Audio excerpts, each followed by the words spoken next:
Sports. We are Baltimore. We are Arizona.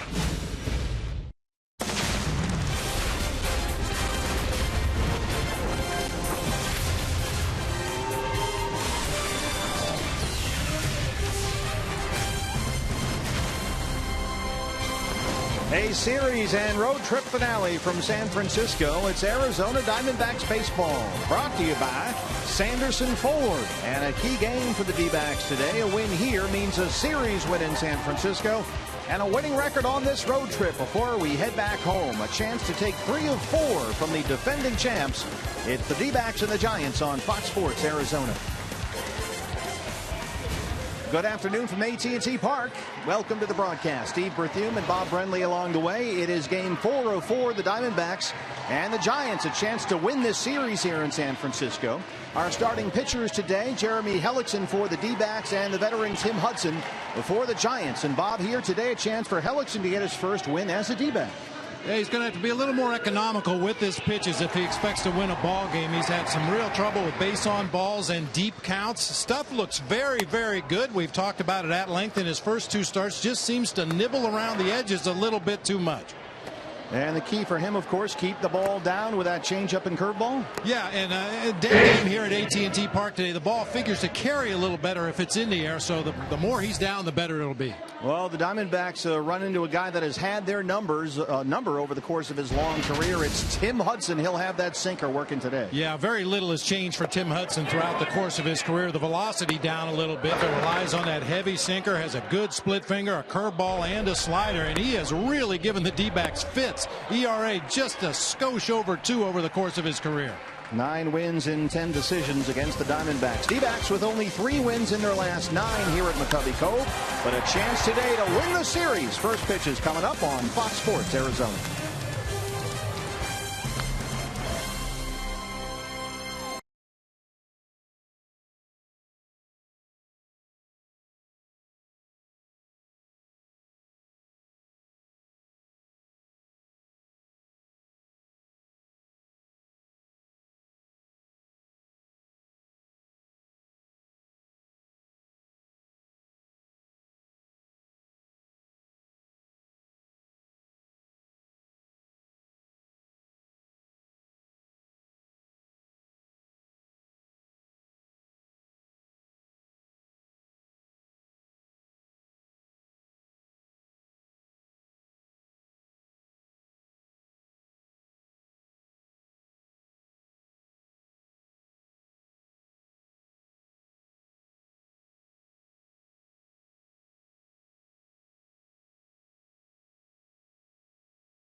Steve Berthume, Bob Brenly, and Jody Jackson along the way. The series and road trip finale here. Diamondbacks a chance to take 3 of 4 from the defending champions.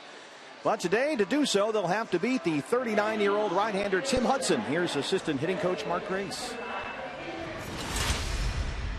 You never really excited about facing Tim Hudson because he can make you look foolish sometimes with the way he changes speeds. And if he's got his command, if you got him in the middle of the plate and he doesn't throw as hard as he used to, if you get him in the middle of the plate, you can do some damage on him. But you got to hope he's having one of those off nights, and let's hope Sunday. Let's hope Sunday's one of those days. Fingers crossed, Gracie. Casey McGee in on the grass at third. Ender Inciarte in there, and he looks at strike one. Crew chief Dan Isonia is our plate umpire. Hudson has pitched very well so far this year for the Giants after an all-star season for them last year. A 2.03 ERA through his first 2 starts. But he has been victimized by their offensive struggles in the 2 games Hudson has started this year. The Giants scored a total of 2 runs and none while he was in the game. And we always say, Bob, well, this guy hadn't got any run support. He really hasn't got any run support. Not a run while he was in the game. 1-1 to Inciarte. Back in a leadoff spot today. Bounces that in the hole at second. Panic is there. Buster Posey playing first base today. Has it. And that's the first out. You mentioned it's been a good start to the season for Hudson. Kind of odd. His first start against the Padres went 6 1/3, walked 5 batters. Only struck out 1 in that game, but then came back against the Rockies in 7 innings and didn't walk a man. You can see that the run support has been lacking. Well, not just for Hudson, but for all the Giants pitchers this year. They have struggled offensively. A.J. Pollock in center field.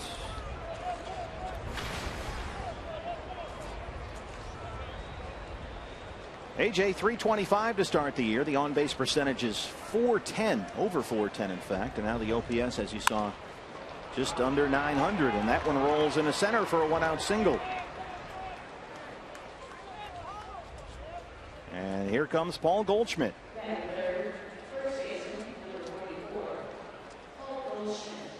Might see the ball carry a little better today. Sun just burned through about an hour ago here in San Francisco. Light breeze blowing out once again toward right center field, but batting practice any indication, the ball seems to be jumping much better this afternoon than it did in the first 3 night games.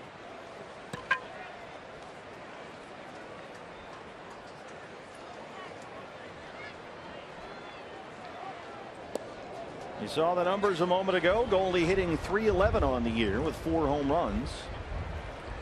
And that OPS puts him 7th in the league. And a good career against Tim Hudson. Good career numbers anyway. 5 for 18, including 4 doubles.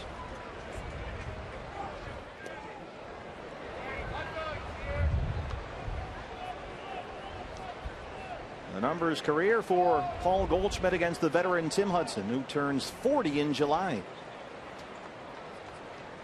But compared to most of the rest of the guys who have faced Tim Hudson, those are very respectable numbers. AJ takes off. Goldie gets it up in the air, high and deep to left. Does it have enough? Brandon Belt is up there, and he will watch it go. Paul Goldschmidt, his 5th home run, a 2-run shot, and it's 2-0 D-backs.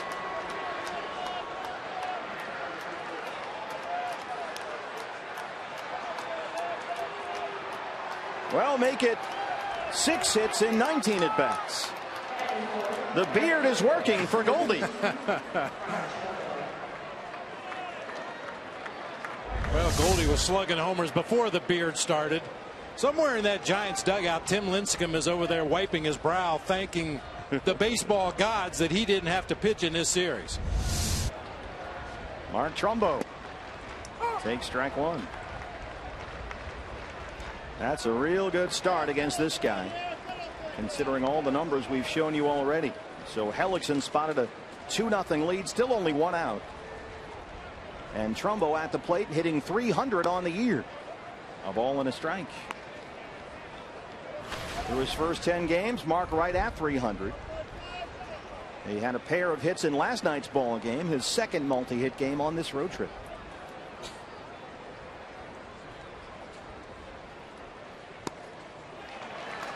Big cut at that one. Well, Gracie told you he can make you look silly from time to time. Yeah, for me, watching Hudson throughout his career, it's all about his arm angle. He's very consistent, whether he's throwing a sinking fastball, a cut fastball, slider, curve, splitter, all come right out of the same slot.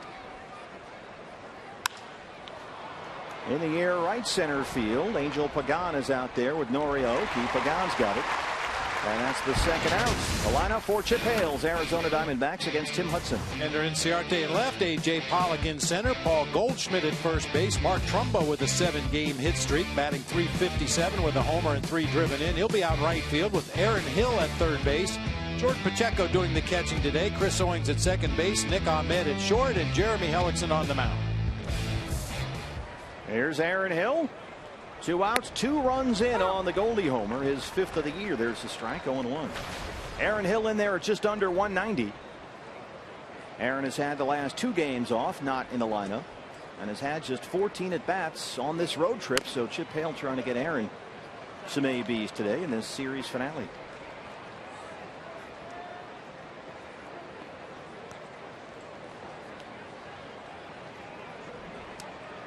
Aaron Hill reached base twice in Thursday's series opener here and had one of the game's biggest hits, maybe the biggest of all, in fact, that 2-run double in the 12th inning off Sergio Romo that proved to be the difference.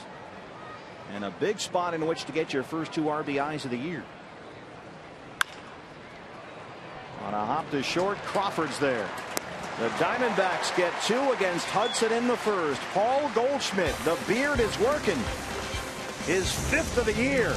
And we go to the home half in San Fran. 2-0 Diamondbacks.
And now here's 28-year-old right-hander Jeremy Hellickson, his 3rd appearance for the D-backs, and still looking for his first win. It's his first career appearance here at AT&T Park. Stuff would tell you the numbers should be reversed. He has tremendous stuff if he gets it in the strike zone consistently. We've talked about it at length. He nibbles an awful lot, especially when he gets ahead in the count, which costs him a lot of pitches in the ball game. 11 3-ball counts already in his first 2 starts. 9 of those batters have reached base. And the foul balls is what really runs up the pitch count. With 2 strikes, they've been able to foul him off 10 times, a total of 42 foul balls already in 2 starts. Is that because he's always sort of near or around the strike zone? He's near the strike zone, you know, and guys just stick the bat out there, get a piece of it, foul it over into the other dugout, and force him to come back with another pitch. And unfortunately, sometimes that next pitch was too much of the plate. Nori Aoki leads it off for the Giants. He's out there in right field this afternoon. Different look to Bruce Bochy's lineup. There's the strike, 1-1. Aoki batting .327 with another multi-hit game. The Giants win last night. He's already had 6 multi-hit games this year.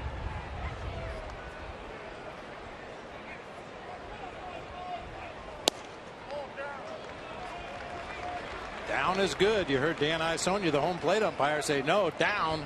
That's where you want to miss if you're Jeremy Hellickson. A lot of umpires do that in your experience, give you a up, in, away, down, tell you where it might have missed. Aoki drops that one down the right field line. He's thinking two here, and he will take the turn. Trumbo picks it up, and he's in there with a leadoff double. Well, same thing happened in last night's ball game. Aoki, the first Giant AB of the year, a double. He came in and scored on a Panic single, and here comes Panic. Well, to answer your question, the umpire usually will tell you where the ball was, but it will be one thing or another thing. He won't say low and inside or high and away. It'll be high or low, inside, outside. When you start saying that was low and inside, the batter will say, well, it might have been low, but it wasn't inside. Just don't give him too much. Don't give him too much information. And Isonia, the crew chief, behind the plate. So here's Panic, and this guy has been a pain in the neck in this series. Case in point, knocks it into center. Aoki had to hold up there for a moment as it was hit right to the shortstop. So the Giants have runners in the corners and no outs.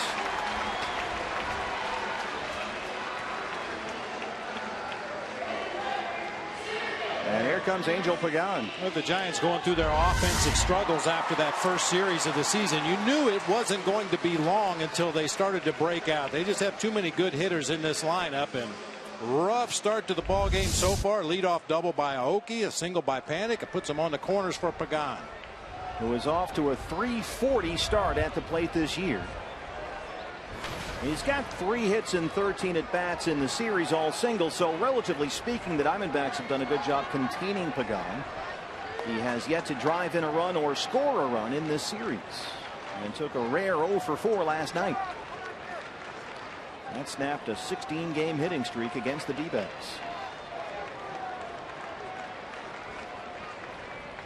A similar start to the ball game yesterday against Ruby De La Rosa. Leadoff double by Aoki, a single by Panic that drove him in. We're ahead of the game today. This is their 1-0.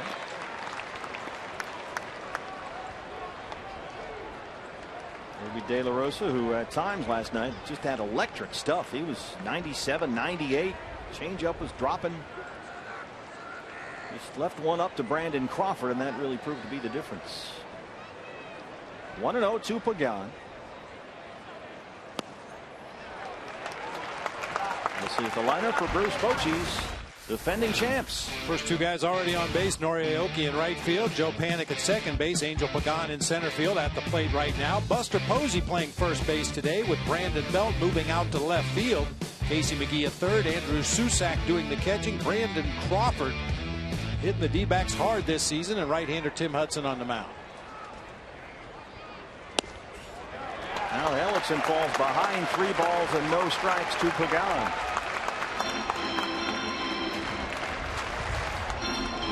And Posey on deck.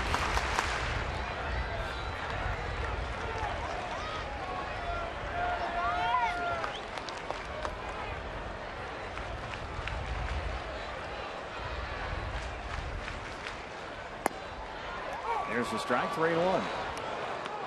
Even with his 0 for at the plate last night, Pagan still managed a base on ball, so he has reached base safely in every game he started this year. A .400 on base percentage to begin the season. He's ahead in the count, 3-1. Aoki the runner at third, Panic at first, still no outs here in the first.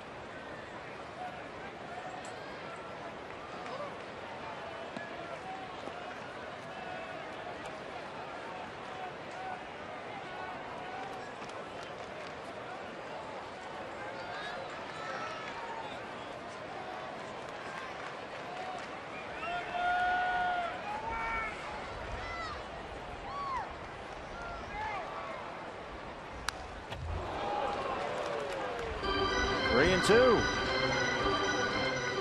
Take a look at the Diamondbacks around. Jeremy Hellickson on mid-first bank starting defense. Ciarte in left, Pollock in center, Trumbo over in right field with Aaron Hill and Nick Ahmed on the left side of the infield. Chris Owens, Paul Goldschmidt on the right side. Jordan Pacheco spelling Tuffy Gosewicz today behind the plate, and right-hander Jeremy Hellickson on the mound. 3-2. Panic holds it first. Pagan lifts it in the air to left center field, and Ciarte drifting over. He's under it. Aoki will tag, and the Giants are on the board. It's a 2-1 ball game.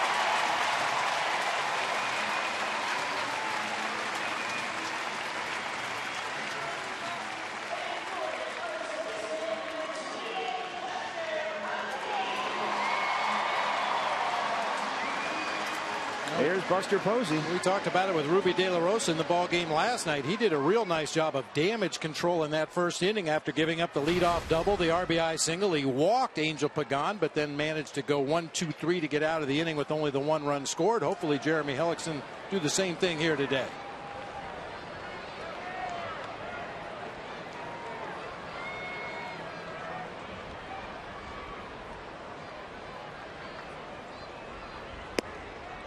There's a strike, 0-1. Buster Posey, a pair of hits last night, including an RBI single. He's got 4 hits in 12 at-bats in this series, all singles.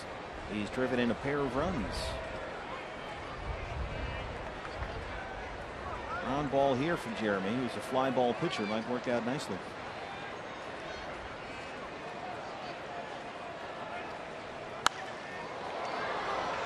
Hellickson ahead 0-2. He faced these Giants in his D-backs debut. That was April 8th at Chase Field. And had a rough time of it. 3 runs, 9 hits. Walked 2, lasted just 4 1/3. And did not have sharp command in that ball game. Not able to really use that curveball very much at all, in fact. Had to rely mostly on that fastball changeup. And so hoping for a more complete repertoire here today, as they'll keep Panic close at first.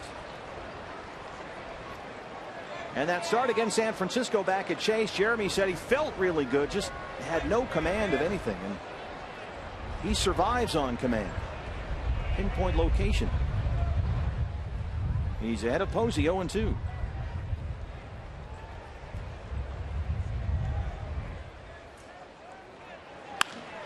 Hard to third.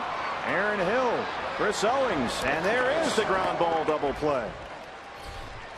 So Hellickson limits the damage, but the Giants get one back. The 5-4-3 closes the first. It's a 2-1 Diamondbacks lead.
Tim Hudson this year. He's got 1 run of support so far. And he had 0 coming in. And since becoming a Giant, Hudson has received 4 runs of support or less in 20 of his 33 starts for San Francisco. But the Diamondbacks still holding a 2-1 lead as Jordan Pacheco leads off the second. There's a strike. Pacheco 2 for 10 at the plate to open up the year. Making his second start behind the plate this season. Day off for Tuffy. And his second start on this road trip. He started Wednesday's game in San Diego behind the plate.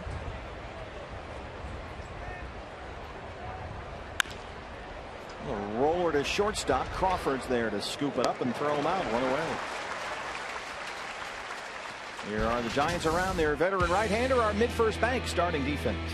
Brandon Belt in left field today. Angel Pagan in center. Nori Aoki out in right field. The guys on the infield should be busy with Hudson on the mound. They'll be Casey McGee at third, Brandon Crawford at short, Joe Panik at second, and Buster Posey over at first base today with Andrew Susac, their fine catching prospect, behind the plate for right-hander Tim Hudson. And Brandon Belt, their first baseman, playing left field.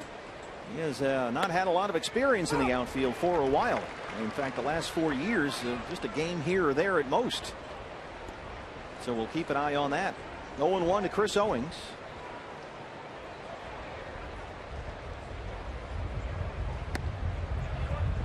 And when you play a guy out of position like Brandon Belt is today, you try to do it on a day when you have a ground ball pitcher on the mound. You're less likely to hit fly balls and line drives out there in Belt's direction. You hope the guys on the infield are very busy scooping up ground balls, but you hope nobody hits it out there to Brandon Belt. High chopper McGee will charge in from third. Air mails the throw over Posey's head, and Owings will get second base. A break for the Diamondbacks. Single and E5 puts Owings at second with one out in the second. High chopper. Looked like McGee almost lost that ball in the sun as he came in there, and then just air mails it over Buster's head. Good read by CO. That ball ricocheted off the facing of the seats over there on the first base side, but by the time Joe Panik got it, CO was already at second base. For Nick Ahmed, the shortstop, who's up there with one out, and another run in scoring position for the Diamondbacks. RBI chance for Nick here. It was 5 for 33 to start the year.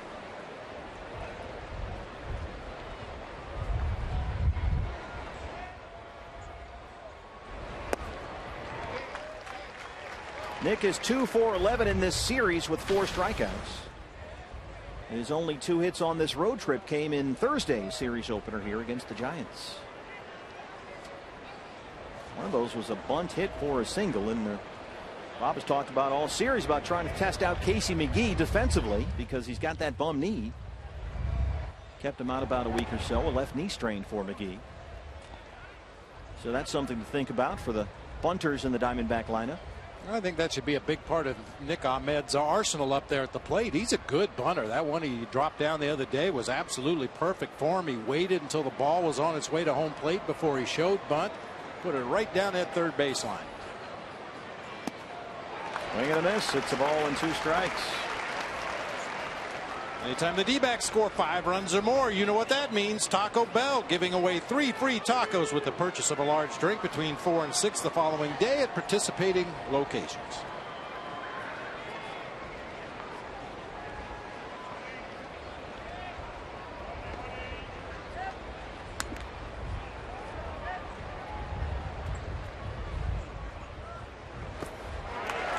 Chases another one in the dirt. Susac picks it up and throws them out. 2 down, and here comes the pitcher, Jeremy Hellickson. First strikeout for Hudson. Boy, Nick needs to close a couple of those holes in his swing. We saw him for a few days chasing a lot of high fastballs, so opposing teams went after him with a lot of high fastballs. Lately he's been chasing a lot of bad breaking balls low and away out of the zone. Lay off some of those pitches. Jeremy, long-time American leaguer, of course, so not a whole lot of experience at the plate. 2 down, Owings, the runner at second. Here's strike 1. One thing you learn as you get more and more at bats coming over from the American League is with runners in scoring position, you're probably not going to get a first pitch fastball right down the middle of the plate, even if you're a pitcher that has relatively few at bats in your career. Hudson starting that time with a first pitch slider for a called strike. Why is that? Well, you know, they figure the pitcher, if there's one pitch they can hit, it's something that's straight in the strike zone. Back with a nasty sinking fastball at 89 that time. And the longer you play in the National League, hopefully the smarter you get. And in situations like this, you kind of turn it around. Go to the plate and look breaking ball with a runner in scoring position.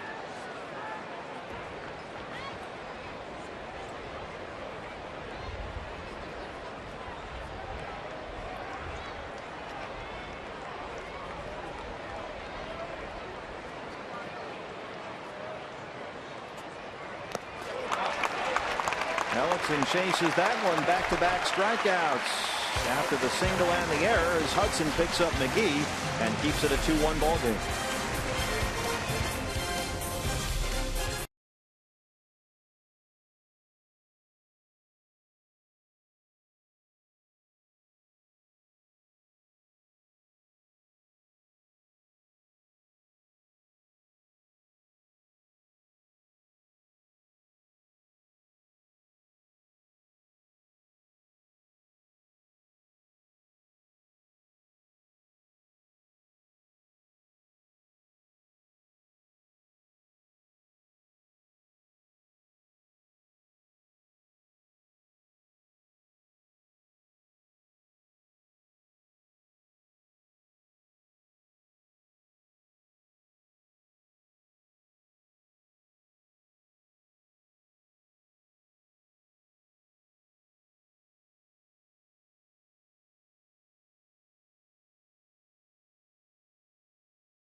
By Cox Gigablast. How will you live the gig life? By Lone Butte Casino. You're in for more winning moments at Lone Butte Casino. And by Jack in the Box. Jack's hottest sandwich is back. Head to Jack in the Box for Jack's Blazing Chicken Sandwich. You ever have a few beers and go skateboarding down Lombard Street? Anything like that? It's tough enough to drive down Lombard Street. Very narrow, and as you can see, a lot of hairpin turns. Ugh. I can't imagine trying to skateboard down that hill. End up in those rose bushes. Somebody's garage. San Francisco. Nice sunny day here. And the Diamondbacks have a 2-1 lead. Bottom two now. Jeremy Hellickson will work to Brandon Belt. Casey McGee and Andrew Susac. 5, 6, and 7 in the San Francisco second. And Brandon Belt still without an extra base hit this year. He is 3 for 29 to start the season, and the shift is on. And he belts it into right center field. Pollock over to cut it off, and he'll settle for the leadoff single. 3 hits now for the Giants. Jumped on the first one.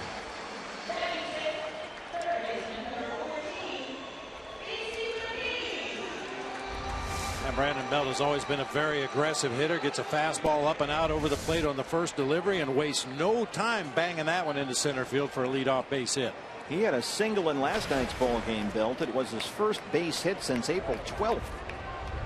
A runner aboard for Casey McGee at 222 on the year, back at third base today. And a single and a strikeout in the ball game last night. Down, down, down. Another double play candidate here. We mentioned Casey McGee playing with a bum knee. Had an injection a few days ago. Says he feels a lot better, feels a little more mobile, but still a double play candidate. Yeah, his base hit last night, his first since April 9th. Remember, missed 5 straight starts with that left knee strain. Hellickson behind 2 balls and no strikes.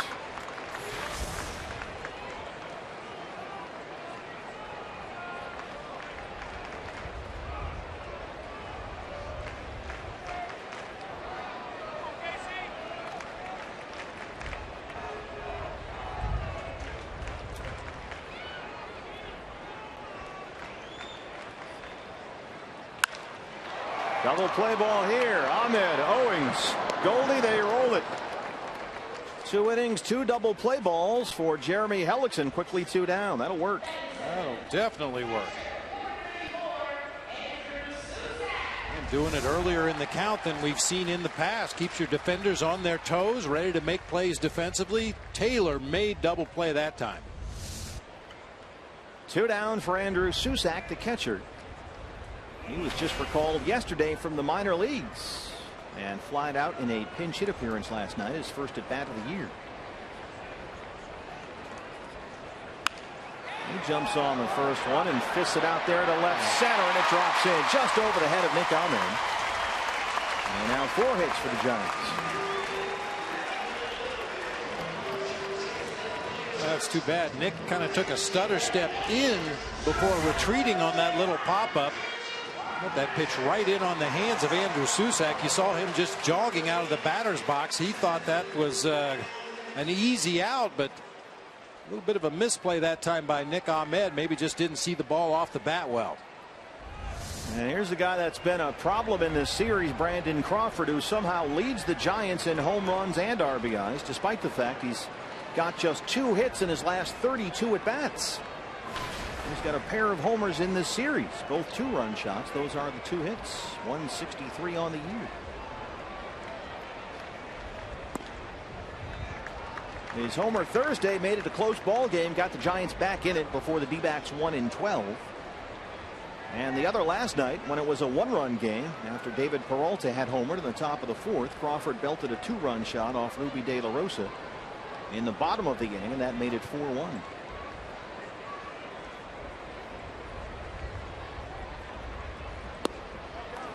Now, Crawford's first home run in this series came on a Oliver Perez fastball. You'll see on Thursday night, Tuffy moves outside, the pitch strays inside, missed location by the width of the plate, and Crawford hit it out. Against Ruby De La Rosa last night, it was a changeup at 88 miles an hour that just didn't quite get to the spot once again.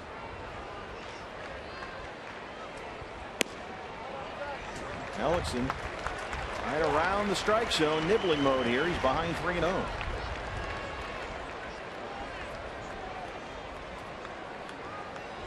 He's had a miserable offensive season, but against the Diamondbacks, he's a 300 hitter and a power hitter at that.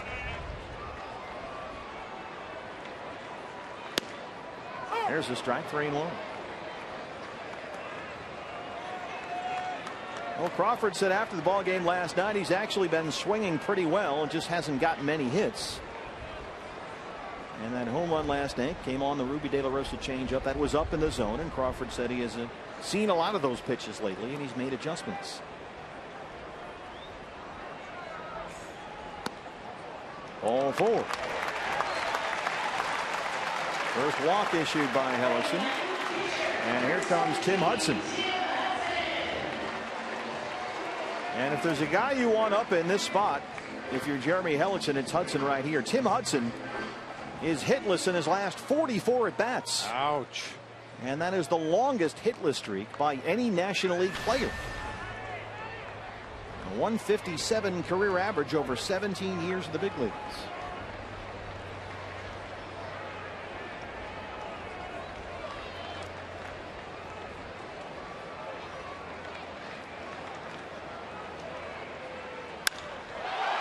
Center field.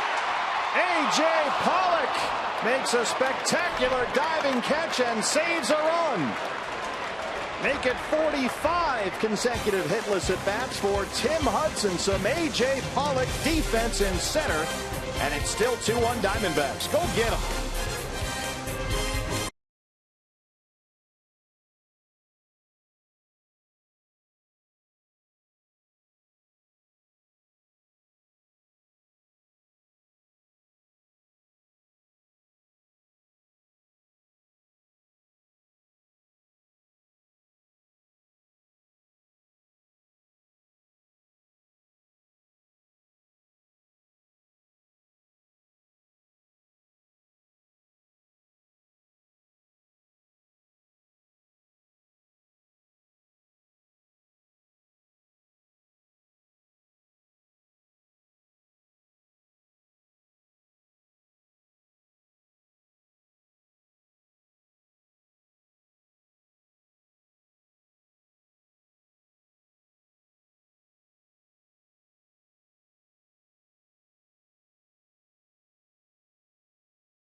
Sanderson Ford, and as we zoom in, we find out that that's the Cape Hudson with Tim Hudson on the mound. I thought it was for Daniel Hudson. That's later in the game if he comes out of the bullpen. I thought Mitch Riggin said I have Kate Hudson here. I thought, oh, okay, she coming to the booth, but turned out to be a boat. No such luck. Ender Inciarte leads off the Diamondback third. How about that catch by A.J. Wow. Pollock? One down. Ender 0 for 2. Hey, you were documenting the offensive futility of Tim Hudson, and I had to look back at the media guide because I recalled that when he was in college, he was a heck of a hitter. At Auburn. Yeah, he was an outfielder and pitcher at Auburn. He hit .396 with 18 homers and 95 runs driven in. The same year, he went 15-2 on the mound. With 45 at bats without a hit. So here's Pollock, who singled and scored in the first, came in on the Goldie homer. And he looks at strike one.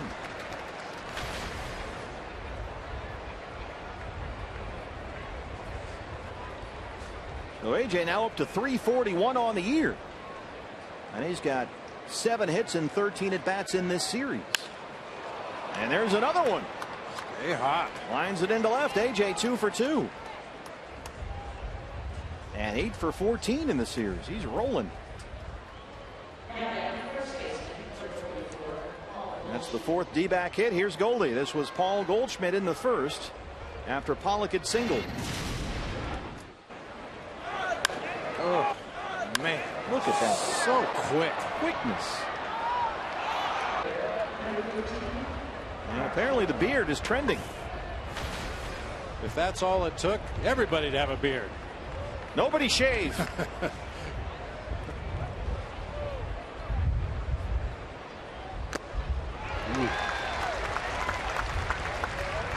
You see those quick hands that Goldie has. He's so short and quick to the ball with that swing. It's actually something he worked on as a kid. He took lessons growing up in Houston from a hitting instructor. And the guy gave Goldie, little Goldie I should say, a tiny little 22-inch bat to develop that quick swing and stay inside the ball. And you can still see it right there. So by the time he got to high school, his coach there in high school said, you know, Goldie hit the inside half of the baseball better than any high school kid he'd ever seen. And continues to do so. I would say so. Learned his lessons well. Hudson ahead 0-2.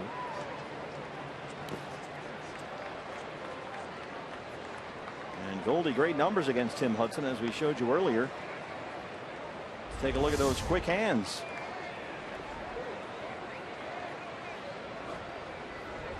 Staying inside. That's what they say, inside the ball, right? Yeah. Means different things to different hitting instructors, but you know, basically it's all about quick hands. Goldie now ties Adrian Gonzalez for the National League lead in home runs.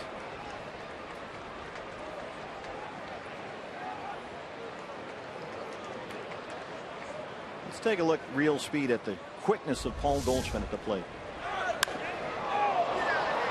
The hitting coach told me one time, you know, I was sitting on the bench like I did an awful lot during my career, but he said, sit here next to me. He says, watch this pitcher throw. Do you see that ball go all the way from the mound to home plate? Well, yeah, I can see the ball.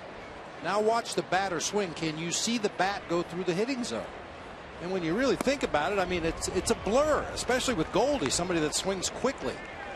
Guys that have a quick bat, you see the ball for a long distance, but you don't see the bat come through the hitting zone. I'd never really thought of it in those terms as a hitter, but it didn't help me. But obviously for Goldie and some of these guys, the bat is a lot quicker than you think. Guys think they have to start early and they have to really muscle to get the bat through the zone, when a good quick swing will get the bat through the hitting zone so much more effectively.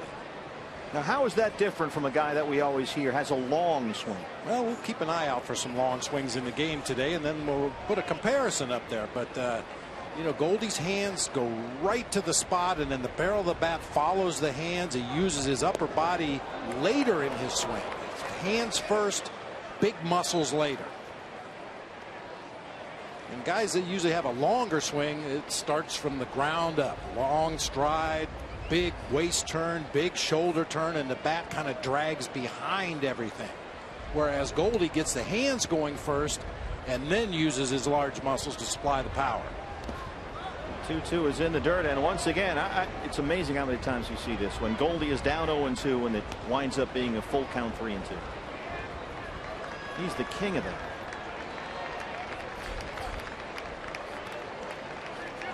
Trumbo on deck.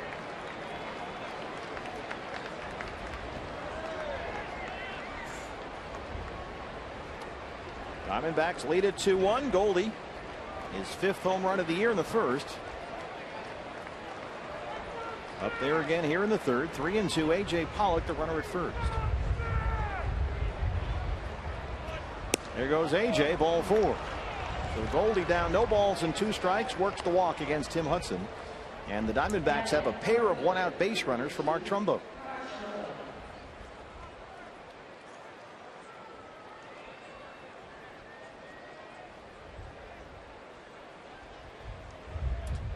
Trumbo flied out to center his first time.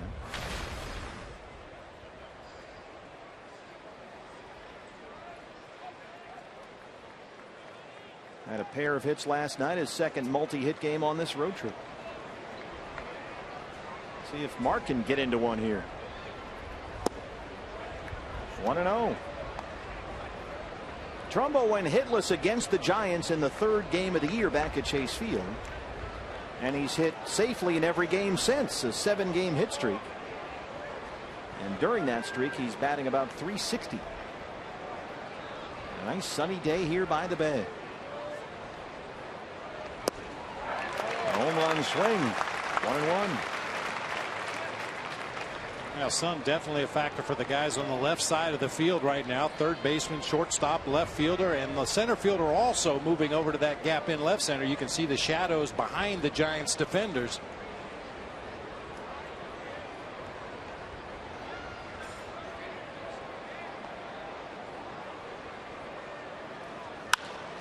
Belts it to center, but right at Pagan. 2 down.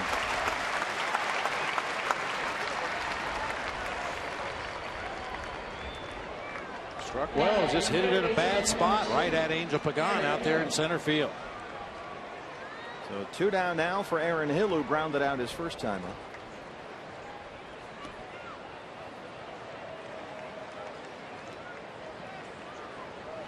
Aaron in a 2 for 24 right now after base hits in each of his first 3 games this year. He's at 182 on the season.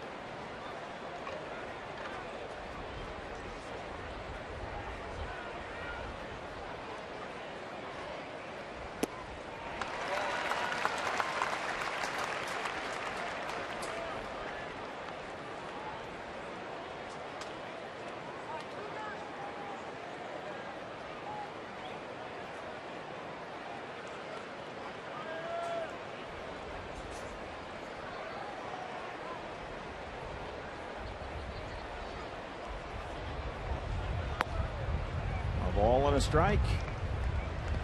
Aaron Hill with a little bit of a long swing on that first delivery. Now granted, he's up there at the plate looking for a first pitch fastball and got a slider instead. That will make you lengthen your swing. But just not nearly as quick from the set position to contact as Goldie was. Not many people are.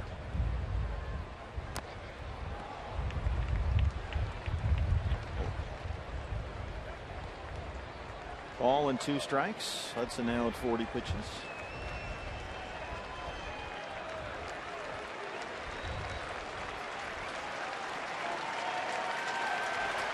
(13) career starts against the Diamondbacks. Tim Hudson 9-1, a 2.01 ERA. A.J. Pollock at second, Paul Goldschmidt at first. 2 down, 1-2 on Aaron Hill. Diamondbacks trying to add to their 2-1 lead.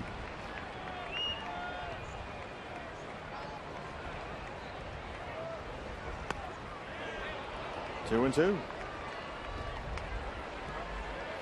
94 innings against the Diamondbacks in his career, and Tim Hudson has had more strikeouts than hits allowed. He's been tough. 39 years old. He'll turn 40 in July.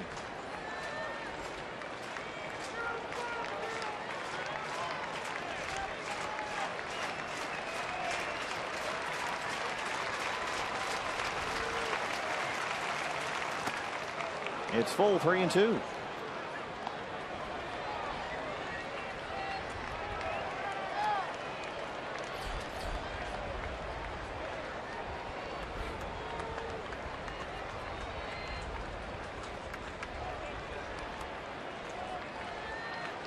A little surprised Brandon Belt is giving Aaron Hill so much room down in that left field corner. The way he pulls the ball. Yeah. Here go the runners. Ball 4. The bases are loaded. Second walk in the inning issued by Tim Hudson. Bruce Bochy does not like Dan Isonia's strike zone.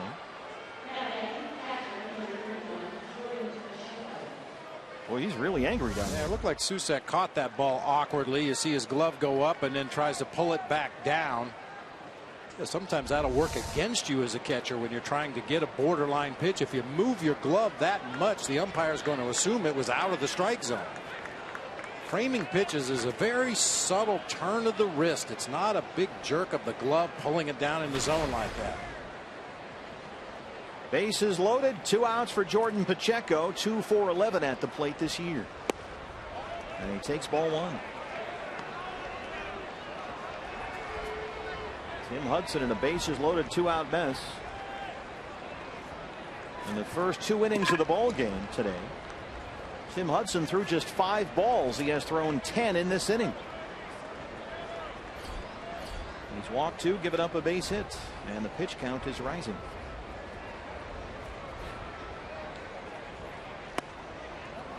Having trouble throwing strikes. 2-0. And missing up in the zone a lot, which is unlike Tim Hudson. We talked about it at the top of the show. He's a dead ground ball pitcher. Nearly 60% of his outs this season have come on ground balls, and missing a lot up there above the belt. He is in fact the active leader in ground ball percentage, near 60%.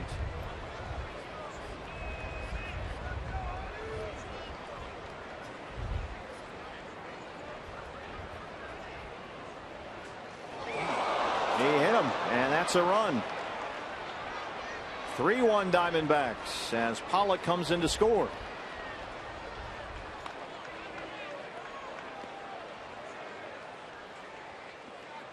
Well, you see him missing the zone as badly as he has here in this inning. You wonder if there's something wrong with Tim Hudson. Dave Righetti, the pitching coach, on the way out to the mound.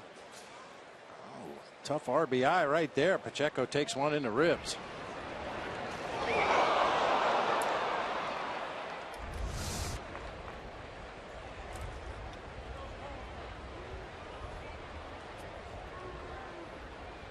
Well, Tim Hudson a little erratic in his first start this year. He walked 5 in 6 1/3 at San Diego April 9th and was more effective in his previous start. That was against the Rockies here at AT&T Park last Tuesday.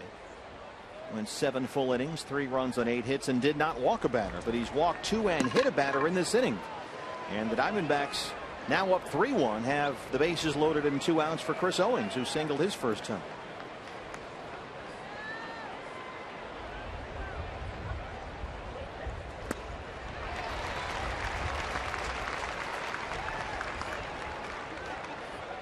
So Co, after that single in the second, has now hit safely in 5 of his last 7 games.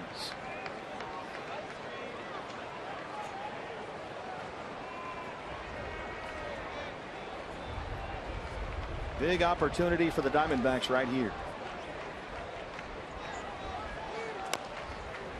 A roller up the first baseline that goes foul. Susac picks it up, and Hudson is ahead 0-2.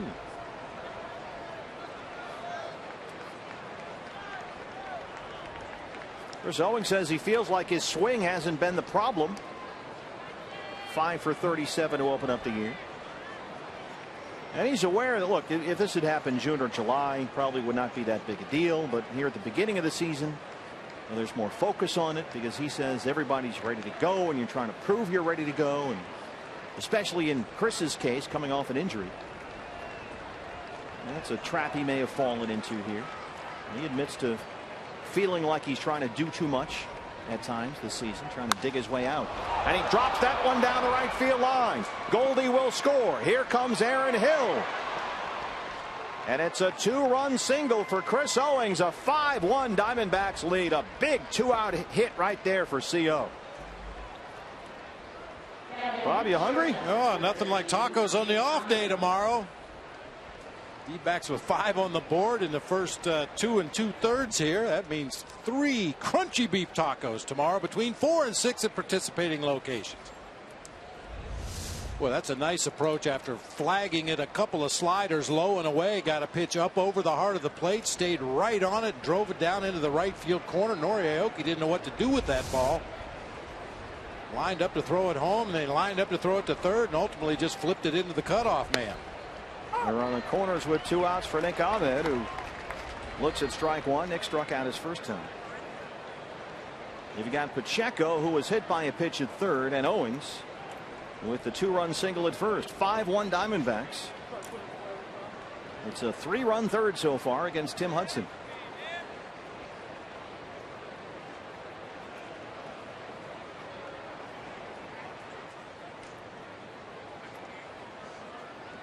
Don't see that a lot, but we've seen the Giants do it, Bob, a couple of times in this series. Throw over to third. Seen it a little more this season. A couple of teams, especially if you have a left-handed batter at the plate or a right-hander that hits the ball the other way, just scoot that third baseman a little closer to the bag and use a pickoff move much like a left-hander would to first base.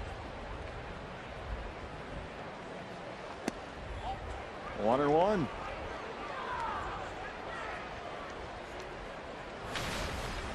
This is a big ball game for the Diamondbacks. You want to come back home with a winning record on this road trip and a chance to take 3 of 4 from these guys when they're scuffling a bit in their yard. Have a winning record on the road trip. This is a big game for Chip Hale's team. No question about it. And it's always a big game to win on getaway day. It makes that flight home a lot quicker, a lot more fun. Owings on the move with that pitch. It's fouled and it's 1-2. Big difference between a 3-4 trip and a 4-3 trip. And that's what you're looking at here. Well, like you said, against a Giants team that was really struggling when this series started. Offensively, they have really been hurting. The win last night snapped an 8-game losing streak for the defending champs. Trying to put them right back in the loss column here and take 3 of 4.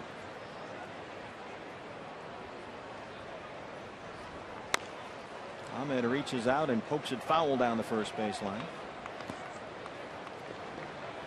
Oh, we have a moment. Let's take a look at our Valley Honda keys to the game for Jeremy Hellickson. Down, down, down. Keep that ball down. Get some grounders. He's been able to do that in the early going. And as we've been talking about, win the road trip. Big victory today. Take it on back to the ranch for an off day tomorrow and get ready for the Rangers.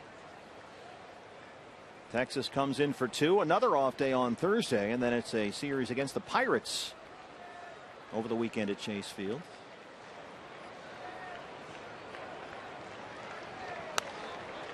That's in the seats.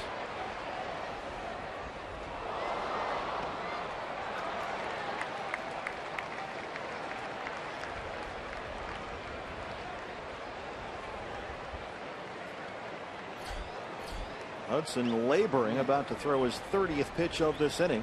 Ahmed is the 8th different Diamondback to bat in the inning against Hudson, who has given up 5 runs on 5 hits so far through 2 2/3. A little more boats out today than Jody Jackson saw last night when she was out on a kayak. Well, that's because they all heard Jody was going to be there, so they came to see Jody. Flocking out there. Owings running on the pitch again, and he'll take second base. CO gets the steal, his second stolen base this year. So now they have 2 runners in scoring position for Ahmed, who's up there in a 2-2 count. Pacheco at third, Owings at second. 2 outs, 2 balls, and 2 strikes to Nick Ahmed. 5-1 Diamondbacks so far, a 3-run third.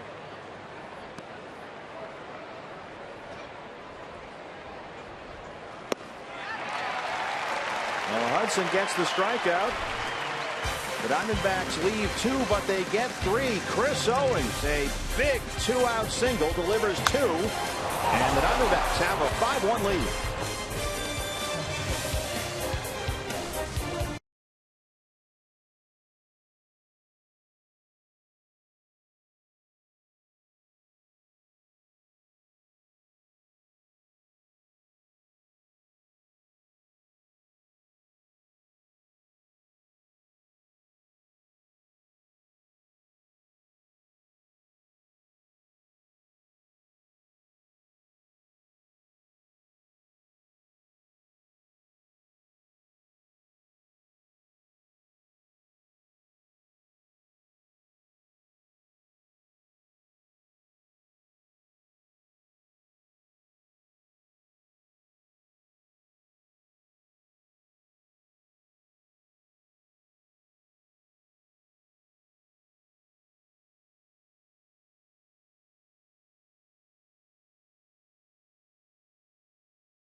of the third, 5-1. D-backs over the Giants. Checking in on Tuffy Gozwich. He just ducked into the clubhouse for a moment, but I called it a day off. Tuffy said, not really. It's a modified routine, and yes, I'm not behind the plate for 9 or more innings, but he's ready to go in, maybe called on later. But as his first season starting, taking on the load at the catcher position, of course, Jordan Pacheco's out there today, but he is conscious of taking care of his body and the recovery needed. He said, cold tub, yes, do a lot of that. Soft tissue work, that's more intense than massage. He gives a lot of credit to the training staff. And guys, obviously this is a great week. A day off tomorrow, day off on Thursday.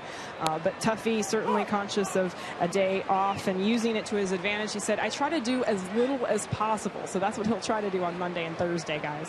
Well, that's always been my motto. Yeah, that's kind of the program I've been on for a long time. Orioles leads off the Giant third. Right back to the mound. Helich and the Gold Glover snares it and throws him out. Yeah, the difference for Tuffy, you know, when you're the backup catcher, you have to do things to keep yourself sharp. A lot more running, a lot more catching side sessions in the bullpen, a lot more extra batting practice. But when you're the guy and you're playing 4 or 5, maybe 6 days a week, you don't need that extra work. You just get yourself loose before the ball game. You warm up the pitcher in the bullpen a little bit, take a normal round of batting practice, and you're ready to go. Well, Joe Panik has been ready to go in this series. He is 9 for 16. I mean, he began the ball game today, Joe Panik, at just under 290 for the season. And now he's at 300. When this series started, Joe Panik was batting 176. 9 for 16. That's a good weekend. And that's how quickly it can turn early in the season. You know, you try not to look at your batting average up there on the big board, but you were saying about if it was later in the season, I think in reference to Chris Owens. Yeah, once you get some at-bats under your belt, you get your numbers, you know, at a respectable position, and you can take an 0 for 10 or an 0 for 12, and your numbers aren't going to suffer greatly. But early in the season, before you accumulate very many at-bats, you take an 0 for 4 and 0 for 5, and you might drop 100 or more points. I mean, he came into this series, Joe Panik, stuck in a 3 for 29 slump. And right now, he's 9 for his last 16. That's amazing.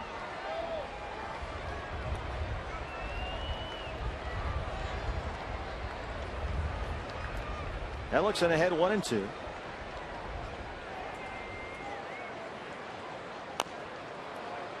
There's another one, Bob. We're trying to put guys away with 2 strikes. You said that was the key. You pointed that out at the top of the show. Then you get extended at bats, and then pitch count is up, and it's 5 innings, 100, and you're looking at the bullpen and the whole thing.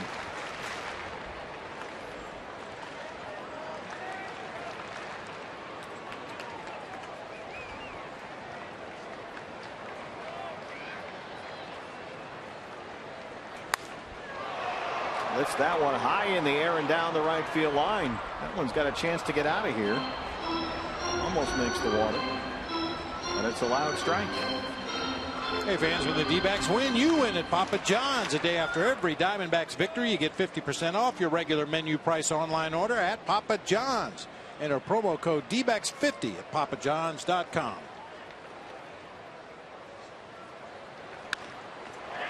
In the air to right, Mark Trumbo coming in. Chris Owens going out there, and here comes Mark to track it down for the second out in the third. Good choice, CO. Yeah, get out of the way of that freight train. He was after it out there in shallow right field, but veered out of the way as Mark Trumbo came charging in, calling for it the whole way. Nice running catch. It's remarkable how much better Mark looks out there this year, moving around so much better now that he's healthy. And that was the key, trying to limp through the season last year on that stress fracture in the foot. Here's Pagan, a sac fly in the first. He drove in the only Giant run of the ball game.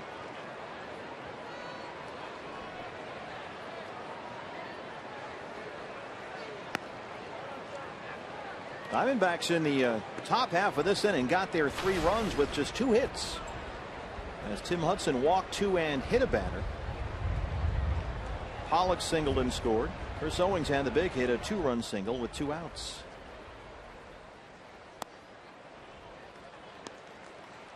Jeremy's behind 2-0.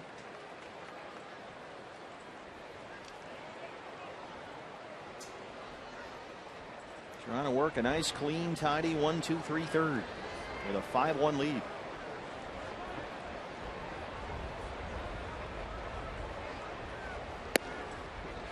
In there, 2-1.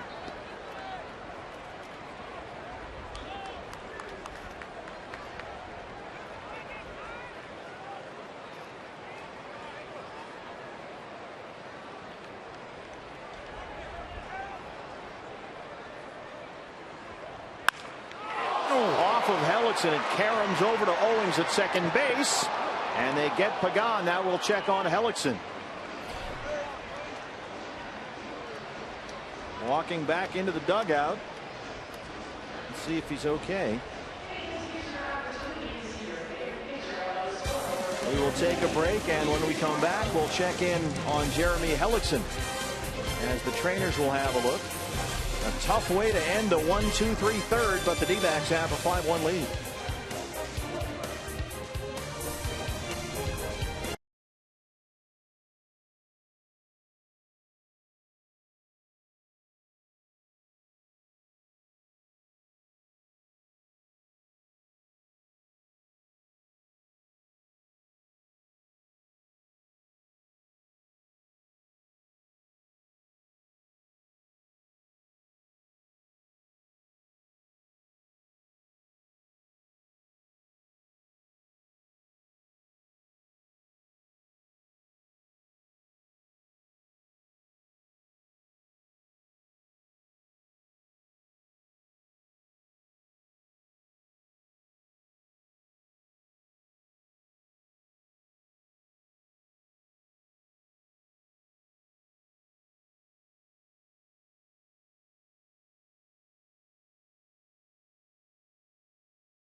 In the Diamondback dugout, sharing a laugh with several of his teammates after that comebacker that he took.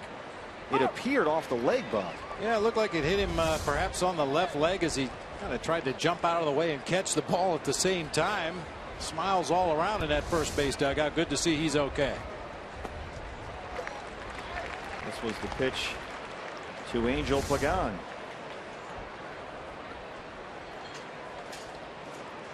On the left leg, maybe just above the knee, ricocheted over to CO for a 1-4-3 put out at first base.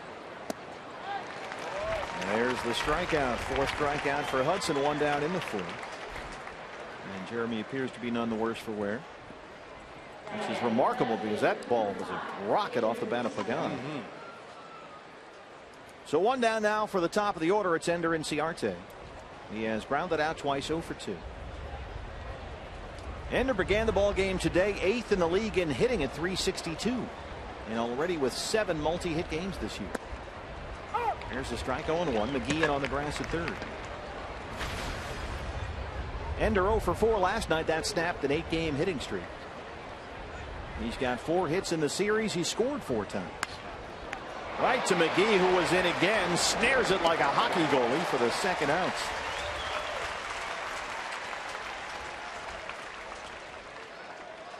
Right at him. That's just buzzard luck right there. Good approach by Ender. We've seen him do that so many times when teams come in on the corners to take the bunt away. He just tries to slap it by that third baseman. Unfortunately, right at Casey McGee.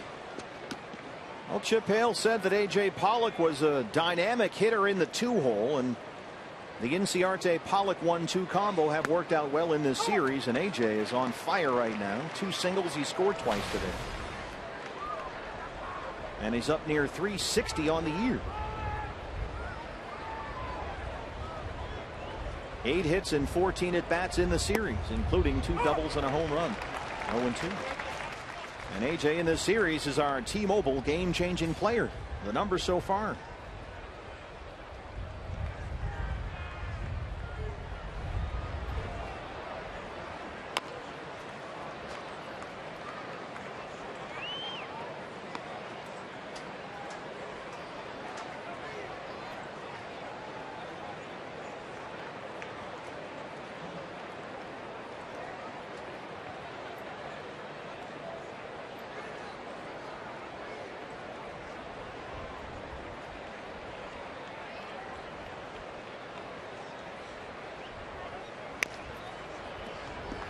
Staying alive. Waste the tough ones. Just try to get a piece of them and force Hudson to throw another pitch. Maybe he'll make a mistake on the next one and give you something you can really drive. Well, AJ was on base 5 times in the Diamondbacks 9-0 win on Friday. 3 singles, a double, and a base on balls. 2 for 2 so far today.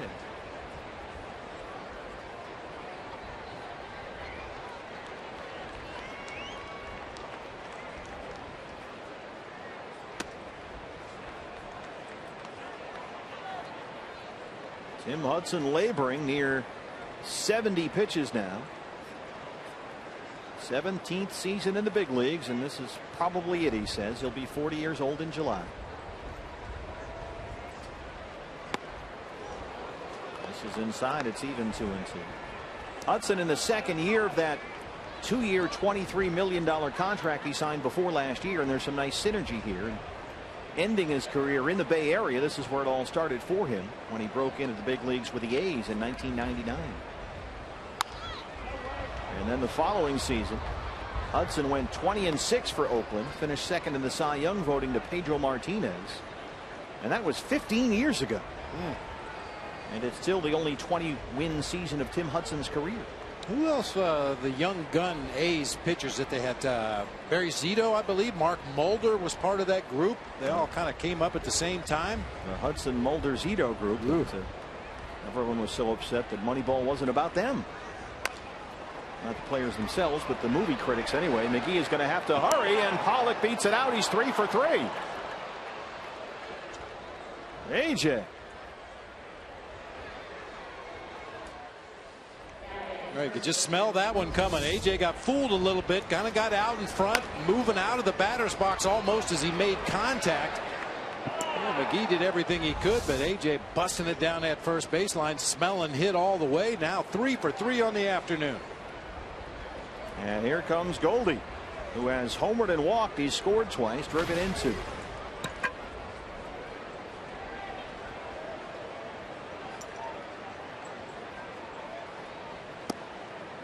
And hold up there. There's the strike. 0-1. Things just have not gone Tim Hudson's way lately. In fact, if you go back to Labor Day weekend of last year, his last 7 regular season starts, he's 0-5, and the Giants in those starts are 1-6. Now it's 70 pitches here through 3 2/3. 0-1 to Goldie.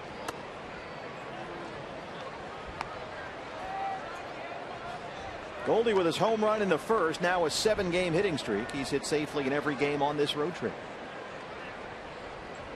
And he's got 4 hits in the series, 2 of them home runs. Had that big 3-run bomb off Madison Bumgarner here Thursday night. Well, that was a long home run. He and Mark Trumbo both put charges on the ball Thursday night. There's Mad Bum. All right, Dan. All right, Dan. Give me the ball.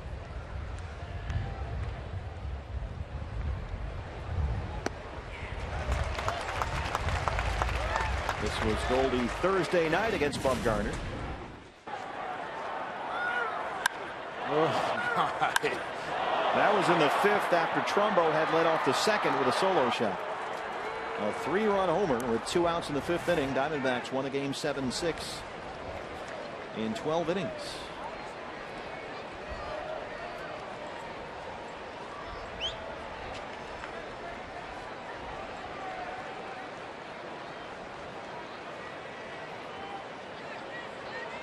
So Goldie now 8 hits, and 9 RBIs on the trip so far.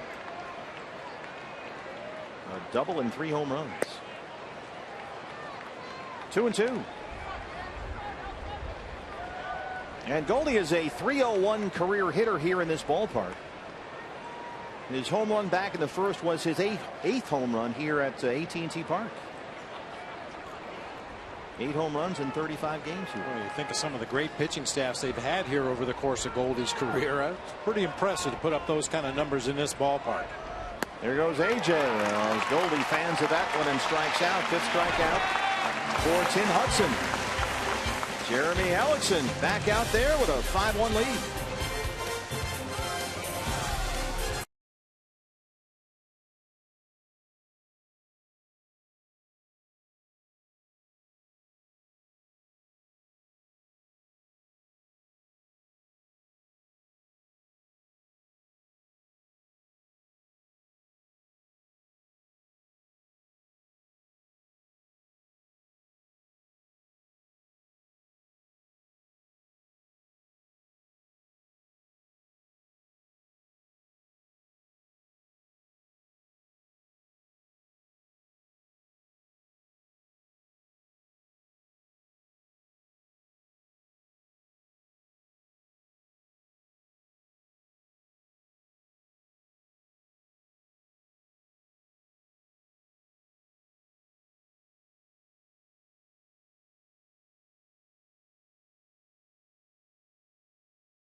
Starting Tuesday with a 2-game series.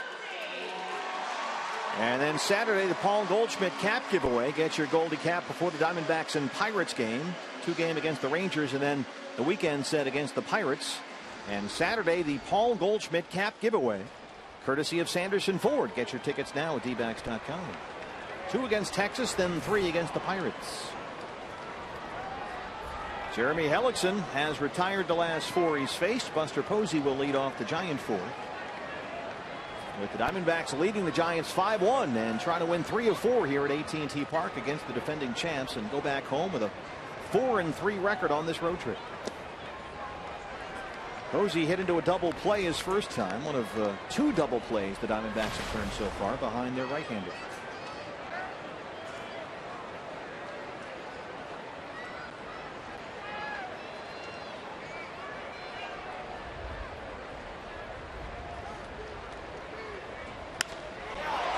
Belted down the left field line, and it is just foul. Diamondbacks catch a break there.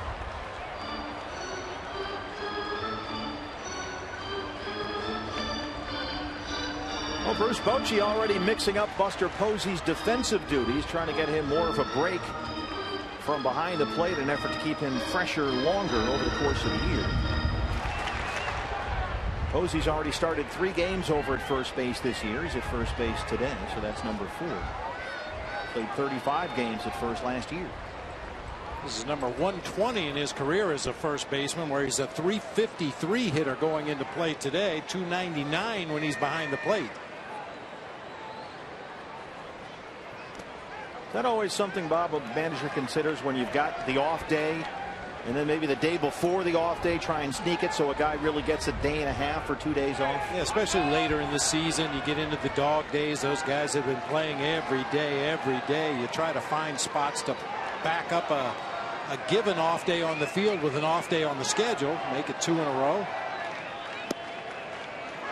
Well, the Giants are in a brutal stretch right now. Yeah. Oh, I mean, they opened up their season by playing 14 consecutive days. And tomorrow is their first scheduled off day of the year. So they have just been grinding here. If I heard right, the St. Louis Cardinals have had 4 off days before the Giants have their first one. Off the glove of Hellickson, Owings plants and throws, and he got him at first. How about some COD right there? Hold the phone. We'll see if the Giants challenge. What a play by Chris Owings at second base. Nothing from the San Francisco dugout yet. Let's have a look. Right back up the middle of the field. Jeremy Hellickson slows it down just enough to give CO a chance to get there. That's an oddity. Back-to-back 1-4-3 putouts. Anytime it caroms off a player, it still counts on your score sheet. So the one that was a rocket off the leg of Hellickson to end the third, and then that sort of tip off the glove to open up the fourth. Both 1-4-3s, and here's Belt, who singled his first time. The shift is on. That one's fouled back, 0-1. Brandon Belt says the defensive shifts that he's been seeing this year really haven't been the reason he struggled at the plate. He says for him the shift is beatable in a whole lot of ways. Mainly if you just hit line drives, you'll be fine, he says.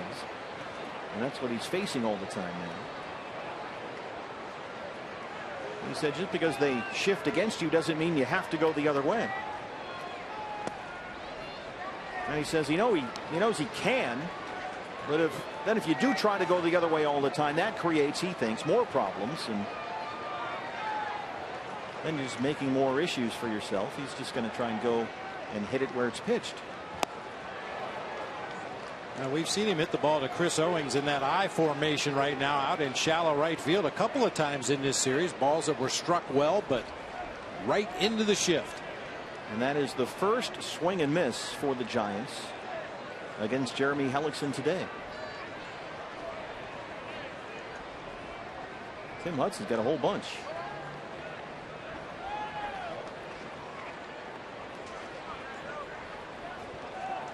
$15, in fact. So swings and misses. It's Hudson 15, Hellickson 1. But it's 5-1 Diamondbacks. I'll go with the scoreboard. Good call. 2-2. I ran into Tony La Russa in the hallway between innings, and just like a former manager would, 18 more, 18 more. You start thinking, how many more outs do you need when you have a lead in a ball game, and how are you going to go about getting those outs? 18 more, he said. Now, if you're thinking in those terms, you really are just sweating out every pitch. Every pitch. 2-2 misses down and away. It's full 3 balls and 2 strikes.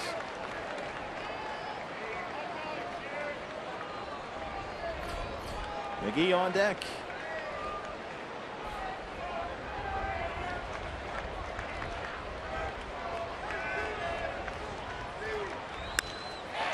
And then Belt drops it into center. A 1-out single. And it's a stretch of 5 straight retired by Hellickson. Belt 2 for 2.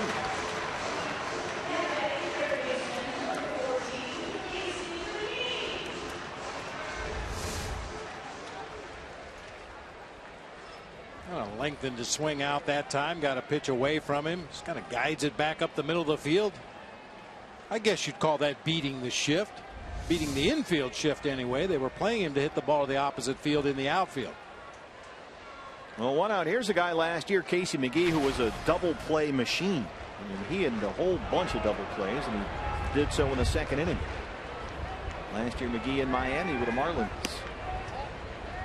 And the Diamondbacks have already turned 2 in this ball game behind Hellickson. He's about to throw his 50th pitch of the ball game.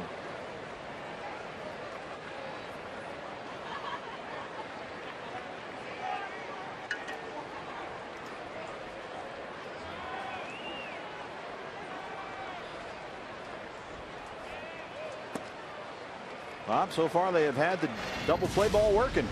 Yeah, it's been working. Back in the 1st inning, Buster Posey grounded into the double play to limit the damage. Giants were only able to push across 1 after having the first 2 guys on base, and then the man at the plate right now, Casey McGee, after a leadoff single by Brandon Belt, promptly banged into a double play. McGee hit into 31 double plays with the Marlins last year. No player in baseball hit into more than that. And McGee said, well, you know, one issue for him, he's just not fast. I mean, sometimes it's that simple. And he's got a bum knee right now. And he says, look, I'm not the kind of guy that's going to beat out a medium ground ball. I got to hit it to get on base.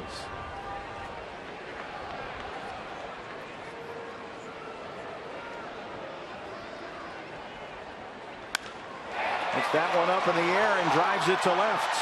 Inciarte's got room. 2 down, Belt back to first. Fans got excited here at AT&T Park when they saw that ball in the air to left field, but it looked like it got in on McGee just enough. Got out there on the warning track and died in Ender's glove. Day off tomorrow. Back with you here on Fox Sports Arizona for our ball game Tuesday, the first of 2 against the Texas Rangers. Some interleague intrigue. Chase Anderson on the mound against Nick Martinez. And then Wednesday, how about this, BB? Archie Bradley and Yovani Gallardo. Archie is getting everybody's ace. Andrew Susac. First pitch swinging is an easy fly to center for AJ. And Jeremy Hellickson so far is through 4 with a 5-1 lead.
Week in the big leagues rounding out today. He was called up on Tuesday with the team in San Diego. He's had 3 at-bats. I talked to Chip Hale about the plan for him today. He said, look, he is that bat off the bench.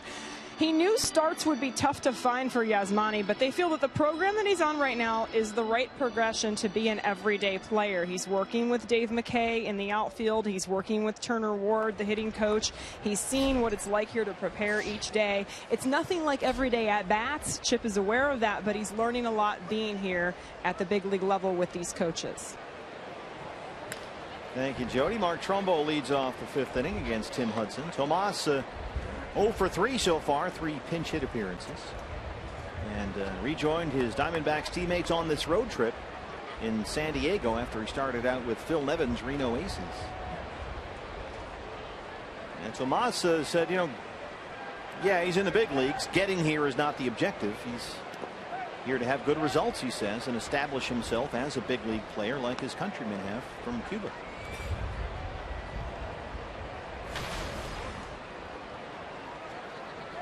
Trumbo was flied out twice to center. Both time hit the ball really hard right to Pagan. A couple of bullets. This one is chopped to short. 3 infielders on the left-hand side, and Crawford throws him out.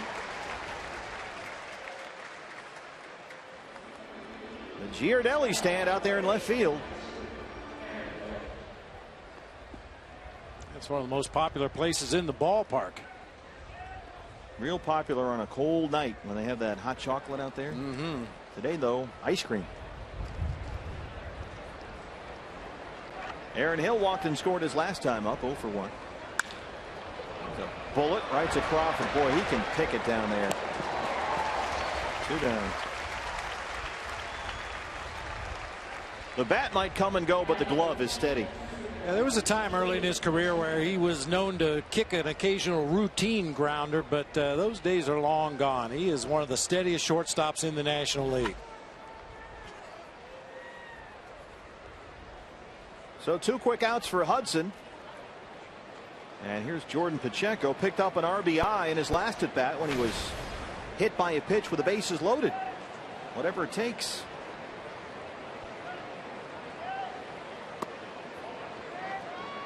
As you say, it goes on the baseball card as an RBI. Yes, so it does.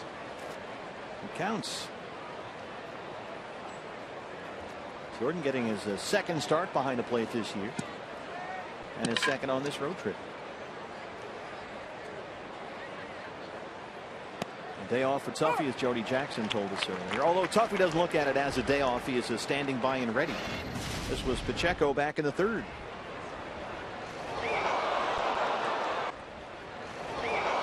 And you know, Tim Hudson wasn't thrilled doing that with the bases full.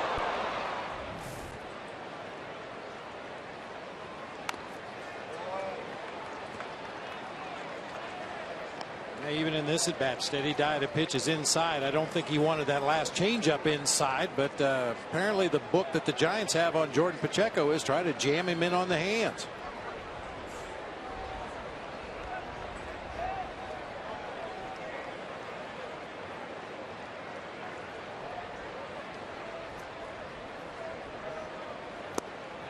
Chases one in the dirt. That's 6 strikeouts for Hudson, who works a 1-2-3-5. Diamondbacks lead the Giants 5-1.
Presented by CenturyLink with Steve Berthume, a compilation of some of the best portions of interviews with Paul Goldschmidt, Mark Trumbo, Bronson Arroyo, Aaron Hill, Brad Ziegler, Patrick Corbin, Addison Reed, a veritable who's who among Diamondbacks. You definitely do not want to miss it right after the ball game today. Well, what they did there, BB, was to make it the best of cup of coffee and contain it within one program. They just edited me out. And so it's just a long string of answers there. That's because you weren't drinking coffee. People get very upset. Brandon Crawford. 125 degrees. Yeah, you know, they're sweating bullets talking to Goldie. And there's some hot coffee. Oh, thanks. All over, walk around Salt River Fields during spring training, and everybody goes, hey, you're the cup of coffee guy. Yeah. The hard work of Josh Kelman and the staff at Fox Sports Arizona. There's his strike, 1-1. Yeah, it's a great show. We were talking about it the other day. A chance to see these guys, not spitting out cliches that they usually give us post game. In-depth interviews. Finding out what makes them tick. Well, Bruce Bochy's got something ticking in the Giant dugout. He's got George Contos warming up down in the San Francisco bullpen. Gregor Blanco was out in the on-deck circle, apparently ready to hit for Hudson. But Blanco has returned, and now Matt Duffy is in the on-deck circle. There's Contos, the right-hander. 2-1 to Crawford. He walked his first time up. And so it's Duffy out there. He will hit for Hudson, at least for the moment. We'll see if he changes his mind again. Why would that happen? You send Blanco out there, and then you know what? You go. Instead, it changes his mind. Something happened there to make him think, well, maybe Duffy instead of Blanco? Well, Blanco's the only left-handed bat that Bruce Bochy has available off the bench. He's got 3 righties and a switch hitter. Yeah, I think maybe he just wants to save Blanco possibly for later in the ball game, maybe with some runners on base. 2-2 to Crawford is to third. Aaron Hill makes a nice backhand stop, and Crawford beats it out. C.B. Bucknor down there at first says safe. Lead-off man aboard. It's a nice play by Aaron down there. Yeah, just too far to go over toward the foul line. Didn't have a chance to gather himself and make a strong throw, so he just tries to fling it across there on the move, and Brandon Crawford busting it down that first baseline gets himself an infield hit. So Crawford has walked and singled. Leadoff man aboard for the pinch hitter Matt Duffy, who hits for Tim Hudson. The rookie Matt Duffy, .290 to start the year with a homer and 6 RBIs.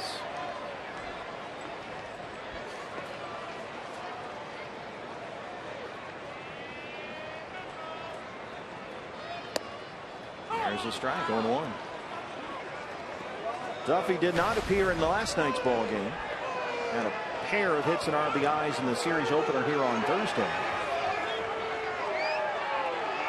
They are really letting Dan Iasonia have it, and Iasonia's barking back at the Giant dugout. He's the crew chief back there.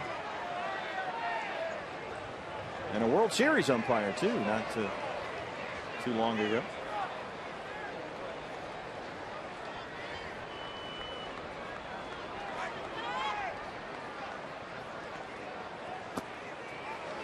A ball and a strike. Duffy has hit safely in 7 of his first 10 games to start the year. Jeremy now at 60 pitches.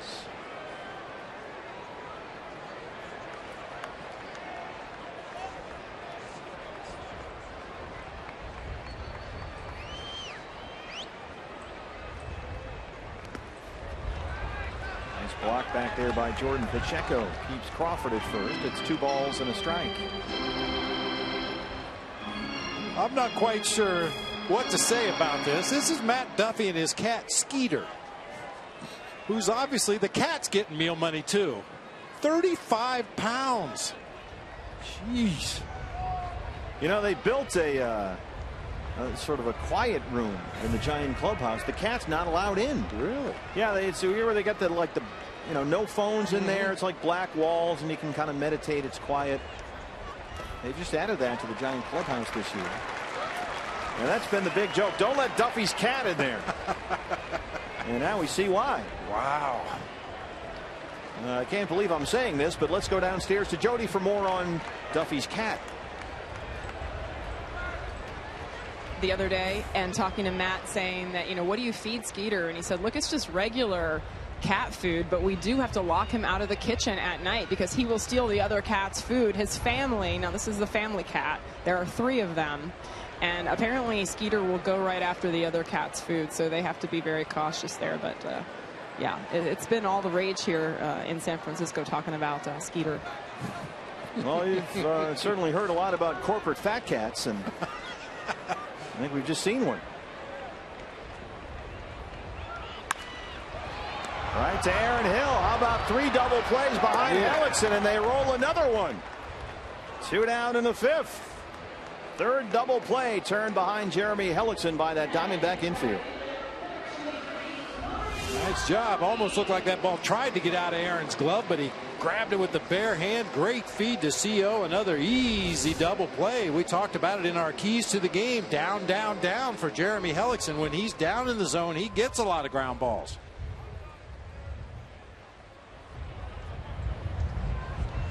Aoki now with 2 outs. Jeremy Hellickson's a bulldog out there. He's a competitor. He's got good stuff. And there's a lot to like here. That's why the Diamondbacks identified him as a guy they'd like to bring in here. And when he's got his command, he's very effective. So far today, a run on 6 hits, and the double plays have certainly helped keep it in the infield. Aoki doubled and scored to lead off the ball game.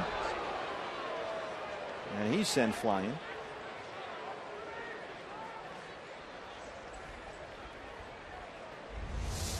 It wasn't really that close, but Aoki, with all that movement in that left-handed batter's box, he jumped after the ball hit Jordan's glove. I mean, he took a dive. Like to see Skeeter the cat move that fast. Cat-like quickness. Not so much.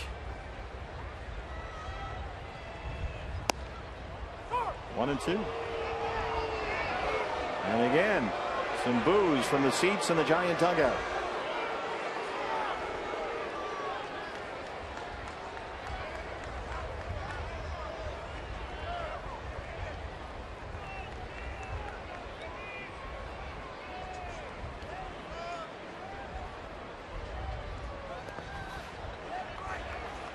Jordan Pacheco, we noticed this, Bob, when he was a Rocky. He moves around real well back there.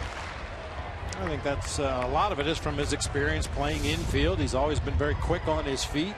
Slides over there, blocks that one, keeps it in front, which you need to do in a 2-strike count, because if he would happen to swing at it, and we've seen Aoki swing at curveballs in the dirt, you got to be able to get that ball and throw him out at first. He was mostly a second baseman in college. This one is in the air to Triple's alley. Trumbo is chasing it, and it gets to the wall. Aoki will head for third. And they'll stop him there. A 2-out triple.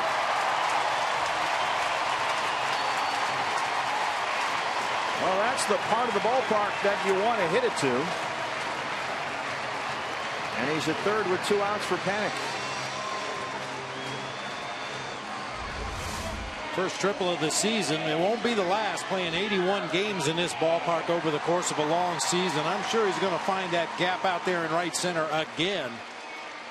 You could see A.J. Pollock was shading him a little bit to left center. Mark Trumbo was playing straight away in right, and perfectly drops in out there at the 421 mark for a 3-base hit. Well, here's Panic, who's had a tremendous series. He has singled and flied out. He's 1 for 2. And 9 for 17 in the series.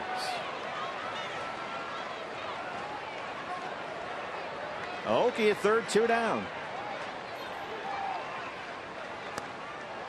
Ball 1.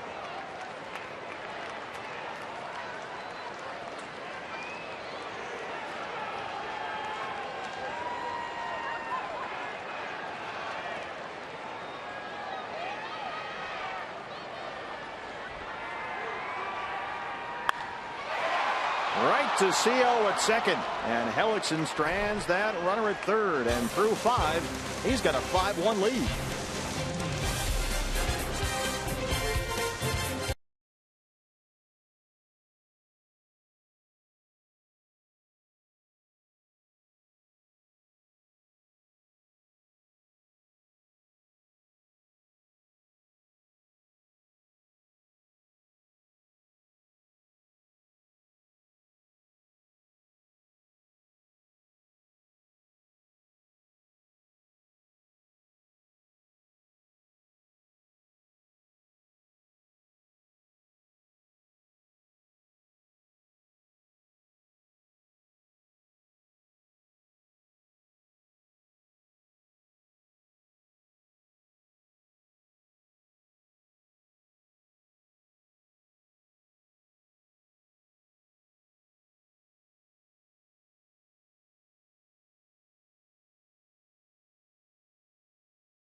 Bring back some memories? Yeah, it does. Odd play in the game as John Lester got a ball stuck between the fingers of his mitt and just threw the glove, the ball, and everything over to Anthony Rizzo at first base for the out. I had a very similar play happen against the New York Mets. Terry Mulholland, a left-handed pitcher on the mound, got the ball stuck in his glove.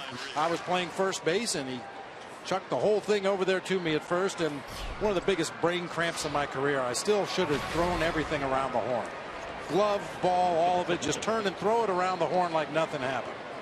Well, some would say that's the only way that John Lester can throw to first these days. That's become an issue for him. Yes, it has. George Contos to open up the sixth out of the Giant bullpen on a relief of Tim Hudson. Yeah, you make the out, then you throw the ball around the infield, and it's always been why didn't Brenly throw the whole glove and the ball around the? That would have been great. Just thankful I caught it.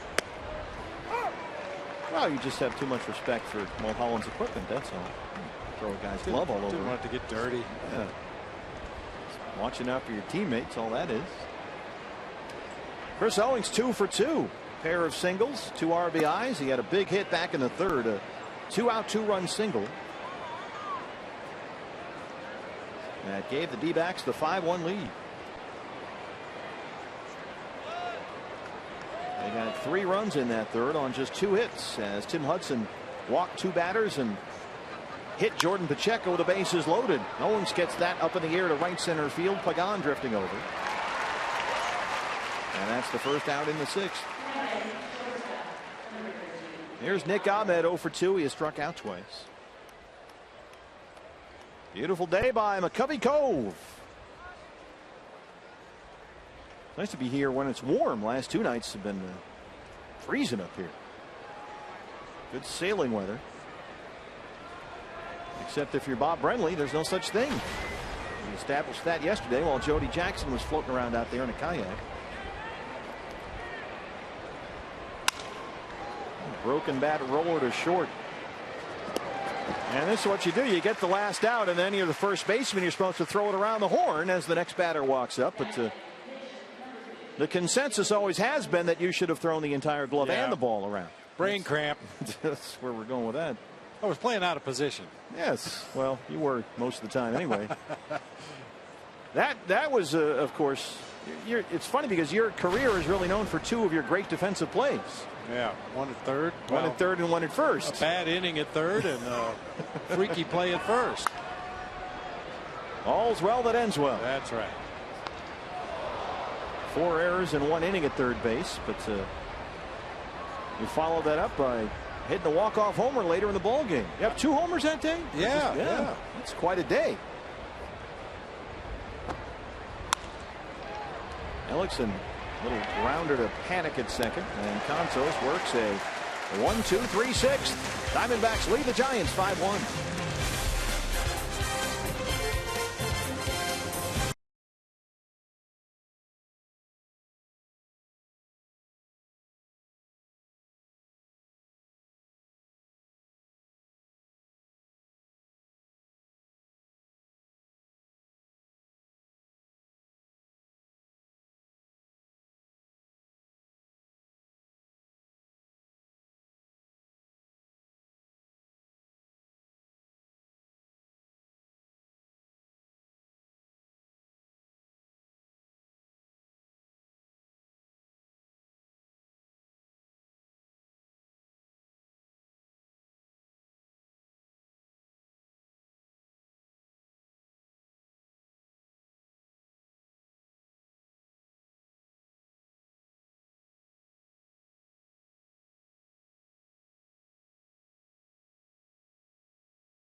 Arizona is brought to you in part by your Valley Honda dealers, where you'll get more standard features for less money. By CenturyLink, your link to what's next. And by Mix One, greatness in, greatness out, now available at your local Fry's. San Francisco Diamondbacks trying to win 3 of 4 here from the defending champs, and in this series and road trip finale, they lead it 5-1. As Jeremy Hellickson has done a good job scattering 7 hits.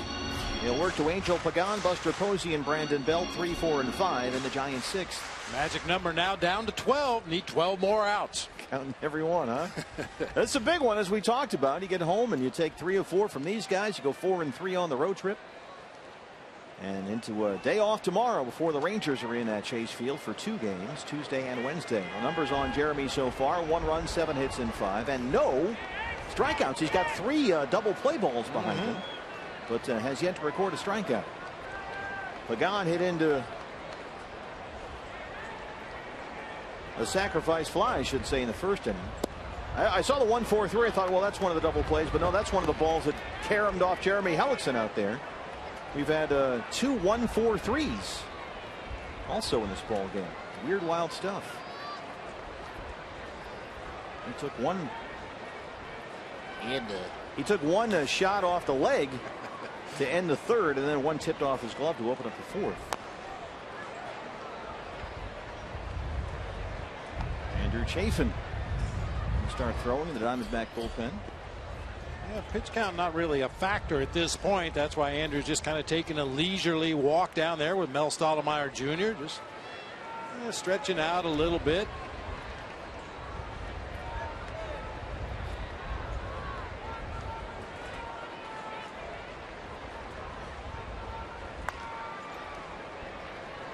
All right, to Bill Hayes at first.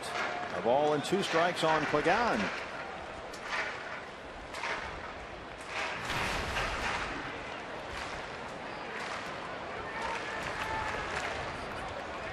Jeremy Hellickson had a rough time in his Diamondbacks debut against these Giants. Was certainly better in his 2nd start, and better again here in his 3rd, looking for his first D-backs win. On the ground, right to Nick Ahmed at shortstop. Throws him out, 1 down. San Francisco coming up right after our ball game. It's the 10th inning, featuring the best of Cup of Coffee. I guess it's like a greatest hits album. Yeah, a lot like that. Had to be tough to narrow it down too. So many good nuggets from Cup of Coffee. Compilation the last couple of years of Cup of Coffee. Buster Posey playing first base today is 0 for 2. He has hit into a double play and grounded out. There's a rare swing and a miss today for Jeremy Hellickson. That's just his 3rd one in the ball game.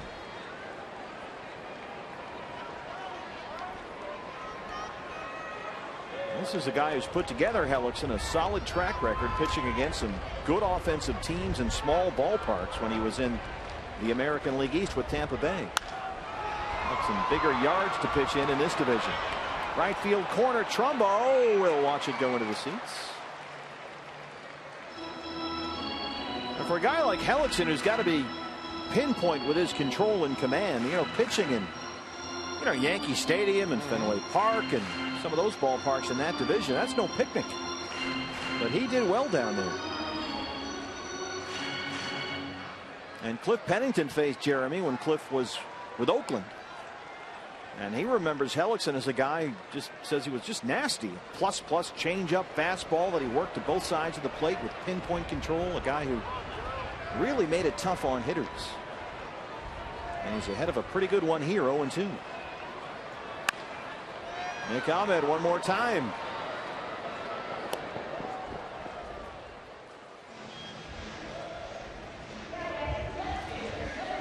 Brandon Belt 2 for 2 so far.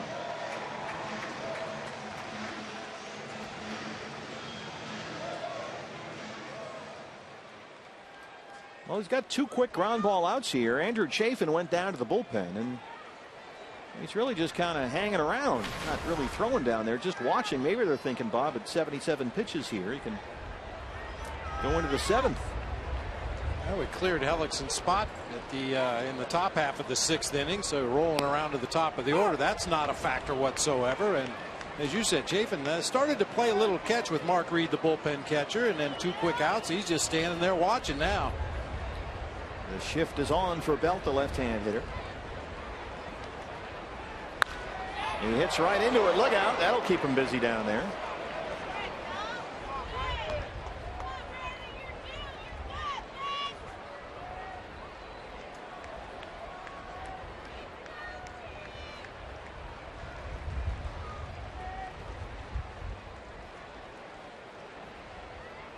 That was Evan Marshall playing defense down there. That's a nice stop. He's got a mask and everything. Of course, the famous story is they designed this ballpark, right? And then somebody looked at the plans and said, we got a problem. We got no bullpens. Forgot to put a place for a bullpen.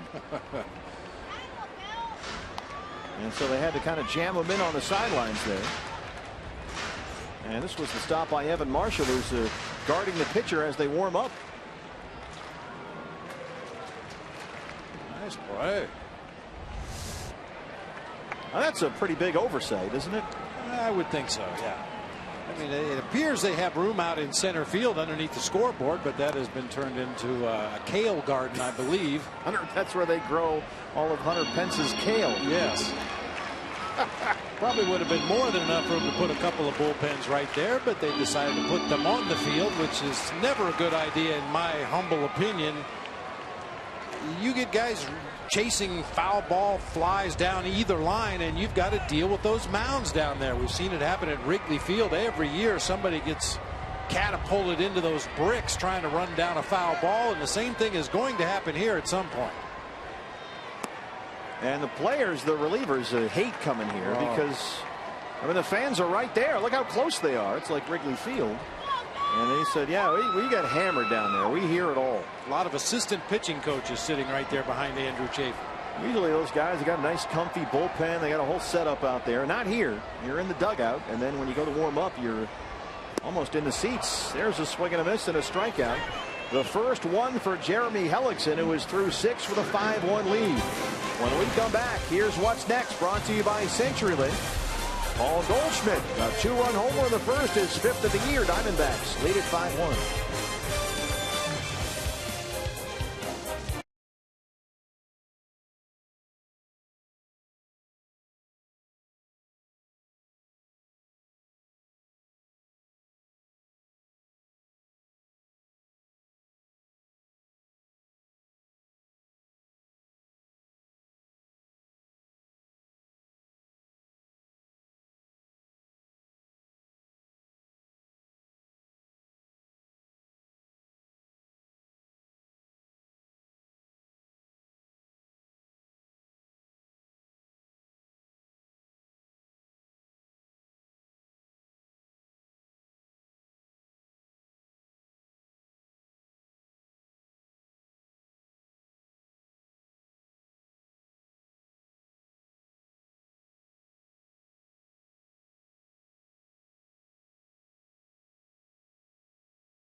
Field against the Pittsburgh Pirates. The Los D-backs Fiesta de la Familia Multicultural Street Festival will be taking place. That's courtesy of our friends at Fry's Food Stores. That's before the game. You'll enjoy live music, food trucks, beer, and the Altos Tequila Zone, plus a post-game concert. For tickets and information, visit dbacks.com/fiesta. As Ender Inciarte looks at strike one. Ender so far 0 for 3. He's at 340 on the year. And he's had a great road trip. Ender's got 9 hits on the road trip, including 3 doubles and a triple. And locked into that leadoff spot for Chip Hale. The on-base percentage to start the year was right at .400.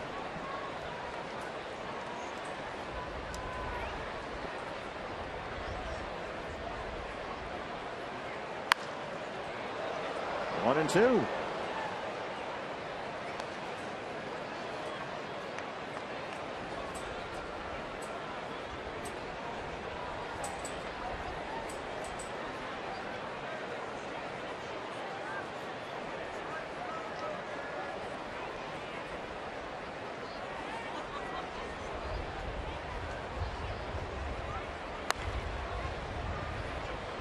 Well, you know, it's interesting to think what might have been with Ender and Ciarte. And that's kind of what they're doing in Philadelphia right now, as the Philly media sees what Ender's doing in Arizona. Remember, back in 2012, the Phillies took Ender from the Diamondbacks in the Rule 5 draft, but he was returned to the Diamondbacks the following April. Philadelphia gave up on Ciarte less than a week into the season, and that worked out well for the Diamondbacks. Phillies wanted to sign another guy instead, so they got rid of Ender and went after Ezekiel Carrera. And Ezekiel Carrera was in Philly for about 10 minutes. And he has since been with the Indians, the Tigers. He is now in the Blue Jays minor league system, where he's hitting about 200. And Ender is doing slightly better than that here in the big leagues with the Diamondbacks. I'd say so. That worked out well. That Rule 5, you never know what you've got. That's why the Diamondbacks are so excited about Oscar Hernandez and trying to keep him on the roster once he comes back from that hamate bone surgery.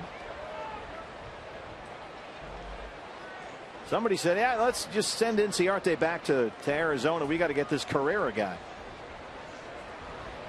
And so Ender made his way back here, and now here he is. Opened up the ball game today, 8th in the league in hitting. And 2nd in the National League in runs scored, right behind Adrian Gonzalez. Canto spins and collects that one, throws him out. One away.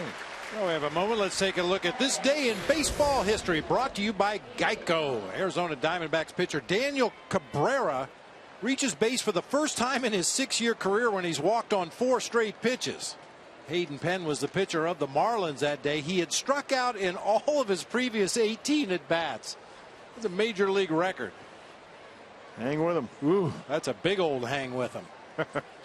Here's A.J. Pollock, who's the opposite of that. He's 3 for 3.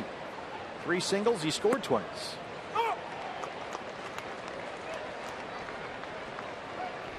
Sheriff, a stretch like that, anything close? No. Yeah, I hope not. I made 18 outs in a row plenty of times, but I don't think I ever struck out 18 times in a row. That's a lot.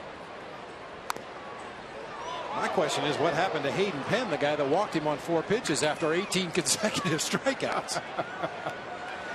He was not allowed to even pack his stuff. He's with Ezekiel Carrera. He's with Ezekiel Carrera playing independent ball. Yep.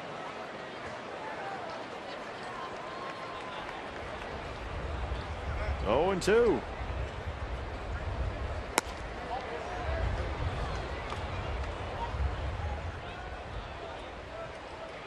Well, Andrew Chafin, as we showed you earlier, was throwing in the Diamondback bullpen. He's back in the dugout now, so it looks like Hellickson will at least get the 7th. It's been a good ball game for Jeremy. Giants about hit the Diamondbacks 7-6, but the D-backs lead at 5-1. 2-2.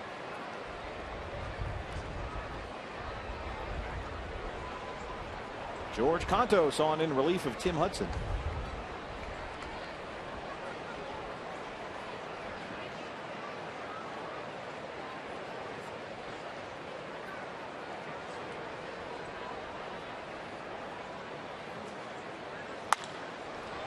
Slap to first. Buster Posey's there.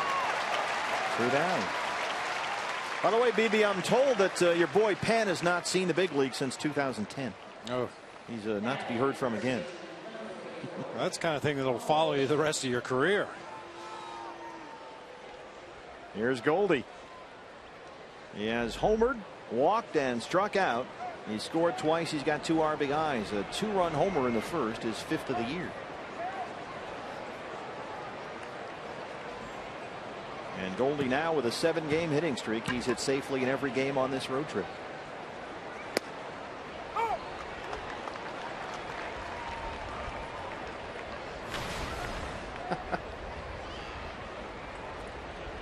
Hayden Penn, by the way, BB, more information is streaming in. His last game, April 11th, 2010, against the Diamondbacks. Yeah. Oh, this isn't even fair. He pitched 1/3 of an inning, walked 3, and gave up 4 earned runs. Wow.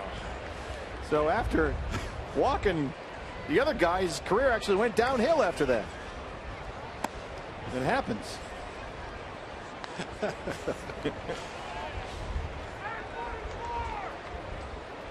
Well, you know what? We're having a few laughs at Mr. Hayden Penn's expense, but he was in the big leagues. It ain't an easy game. It ain't easy.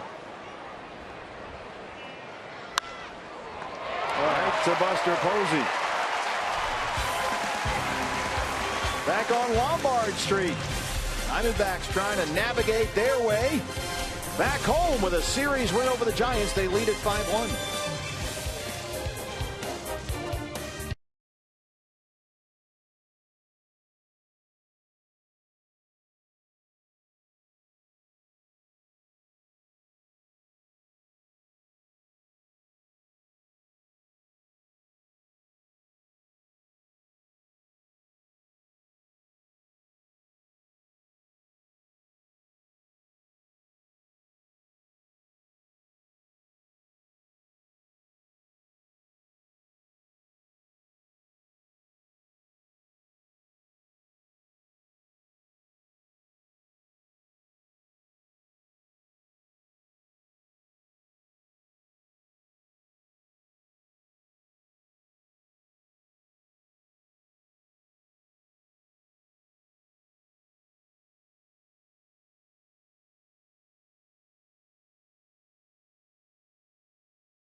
Sports Arizona is brought to you in part by Chaz Roberts, Air Conditioning and Plumbing. Choose Chaz.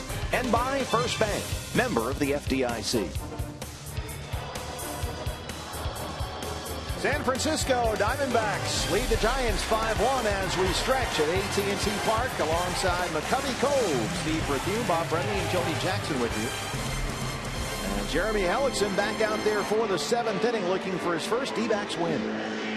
Been much more efficient today. Early on, he nibbled a little bit too much, but the defense has made some great plays behind him, so he's attacked that strike zone. Our Chaz Roberts, cool plays of the game. 2 for the price of 1. He's got 3 double play balls, Jeremy Hellickson. 1 in the first, 1 in the second, and 1 in the 5th. And those 3 double play balls so far are our Chaz Roberts Air Conditioning cool plays of the game. Hellickson just 1 strikeout. He's not missed a whole lot of bats, but it's worked out well. Pitch to contact. Been a little more efficient today, not getting into as many 3-ball counts. There's been a fair share of foul balls in this particular game, but with 2 strikes, only twice have the batter been able to foul the pitch off, stay alive in the at-bat. And Jeremy, his previous start Tuesday in San Diego, a little more indicative of who he can be as a pitcher for these D-backs, especially in some of these big ballparks.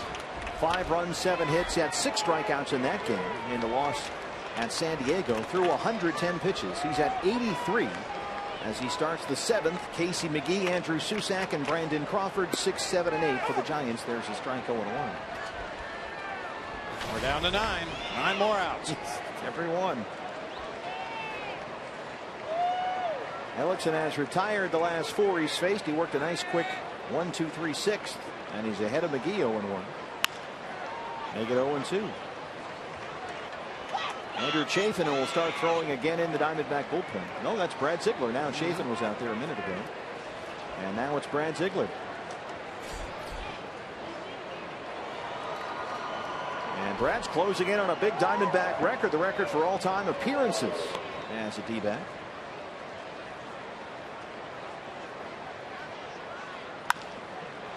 Bounce to short. Nick Ahmed's been busy down there all day. And that's 5 in a row set down by Hellickson, 1 down in the 7th.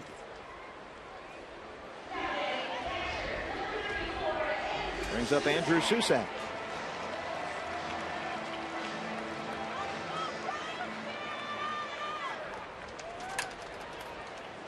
Giants bullpen will get busy. Gene Machie is down there and throwing. George Contos has retired all 6 he's faced on in relief of Tim Hudson. So Machie warming for the Giants. Here's Susac, who singled in the 2nd, 1 for 2. Just called up from AAA Sacramento yesterday. As they put Jake Peavy on the DL. There's a swing and a miss, 0-1. Susac got a World Series ring in the Giants ceremony before yesterday's game here. Came up to the big leagues to stay at the end of July last year, and as a rookie looked like he's going to be a pretty good player for the Giants. He hit just over 270 in 35 games, had 11 extra base hits, including 3 home runs. But he had a tough spring, didn't break camp with the Giants in Scottsdale. But was just crushing the ball down at AAA Sacramento, so here he is.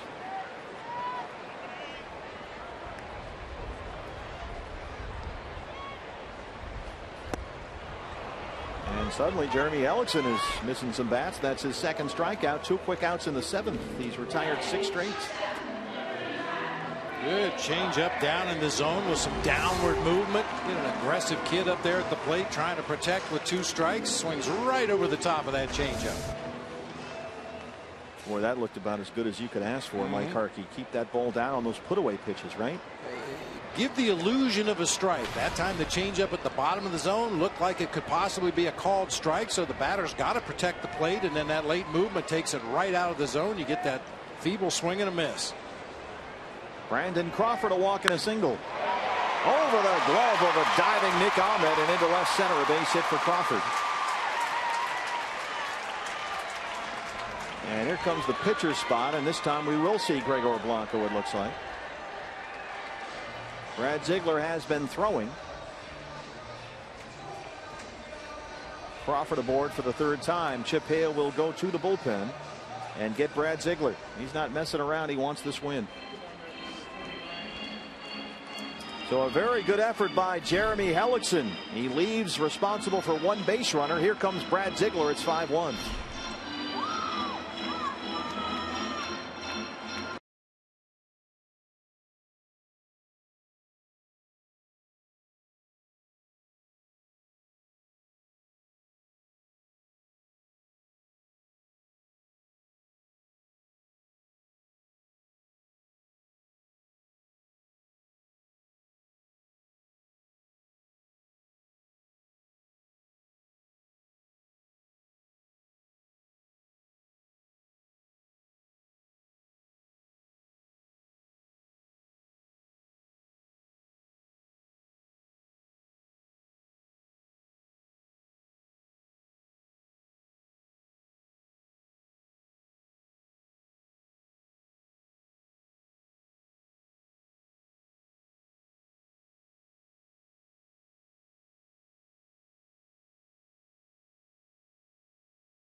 Vacations is set to take you to a Diamondbacks game. Stop by this month's participating Cox Solution store at Tempe Marketplace to enter for a chance to win 2 seats on the Fan Express bus. You'll get round-trip transportation to the Diamondbacks game on May 9th. Registration ends on Saturday. For more information, visit foxsportsarizona.com. 7th inning. 2 down, a base runner for Brad Ziegler, on for the 6th time this year. And Brad now just 3 appearances shy of the all-time Diamondback record of 253 held by Papa Grande, Jose Valverde.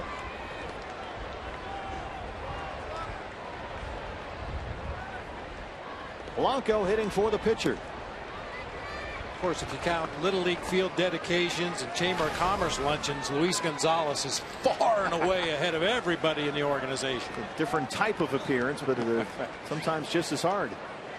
Gonzo is always out there in the community, represented the Diamondbacks. Blanco 2 hits and 10 at-bats in the series. Haven't seen a lot of Brad on this road trip. He pitched an inning in the very first game in San Diego as the road trip got started. He pitched a third of an inning a couple of nights ago. So came on to strike out Hector Sanchez. Spreading the wealth in that bullpen. 1-2 at Blanco, way out in front on that one. Blanco's hit safely in 6 of his last 7. Gene Machi still warming for the Giants. Diamondbacks in the 8th will have Trumbo, Hill, Pacheco 4, 5, and 6.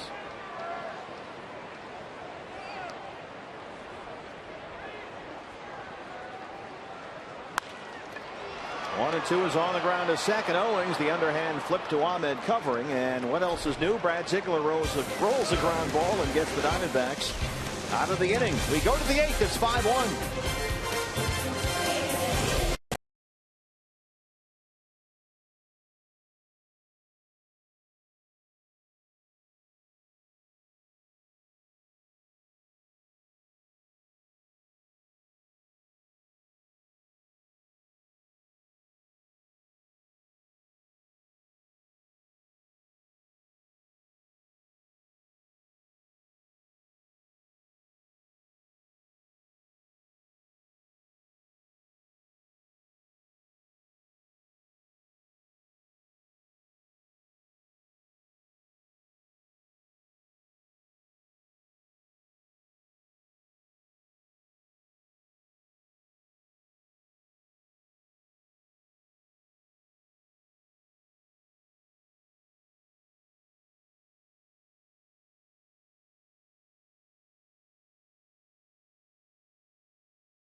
Come out next Sunday to Chase Field for the Fox Sports Arizona and Sanderson Ford Kidcaster auditions from 11:30 in the morning to 1:30 in the afternoon at the Sandlot during the D-backs Pirates game. 8th inning here at AT&T Park. New pitcher for the Giants is the right-hander Gene Machi. He has held opponents scoreless in his last 5 outings, 5 2/3 innings over that span, and he'll work to Mark Trumbo, Aaron Hill, and Jordan Pacheco in the Arizona 8th. Diamondbacks lead at 5-1. Paul Goldschmidt, a 2-run homer in the first, his 5th of the year. Then off Tim Hudson. Diamondbacks then got 3 more in the 3rd against Hudson with only 2 hits. As Hudson in that inning walked 2 and hit a batter, once with the bases loaded. And the D-backs have been out hit 8-6, but they lead at 5-1 as Trumbo leads off the 8th inning. There's Crawford. 1 pitch, 1 out. Diamondbacks, in fact, have not had a base runner since A.J. Pollock's 2-out single back in the 4th. And with one out, here's Aaron Hill. Aaron walked and scored in that third. He's 0 for 2. And the beard on Goldie drawing a lot of attention. That's a new look for him, I think. He was walking back to the dugout after hitting that home run, and then everybody was pointing to their chins, their whiskers. Goldie's always been clean shaven. We don't know how fast his beard grows. David DeLucci could shave pregame and have a half a beard by the 9th inning. And then there's that. Dude.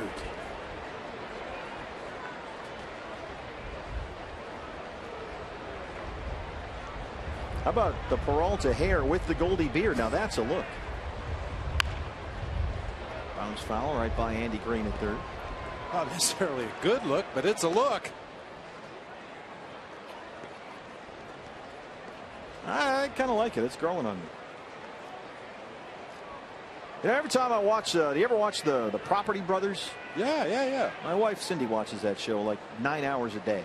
But those guys always have that. You know how they have that 3 or 4 day growth that's supposed to look cool and everything. Yep. Goldie's kind of rocking that today. Look who I'm asking who, if they watch Property Brothers, you at the with the makeover at the house. This was the welcome for Goldie when he got back to the dugout. Yeah, it's the beard, man. Yeah. Whatever it takes.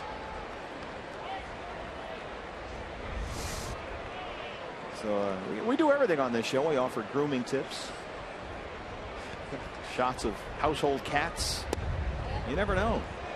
Kayaking in the bay. Lombard Street. A little bit of everything. It's weird, wild stuff. 3-2 now to Aaron Hill.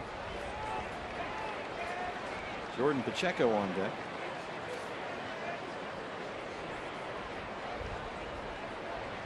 I think David's mohawk is becoming more exaggerated as the hair that he left on his head grows.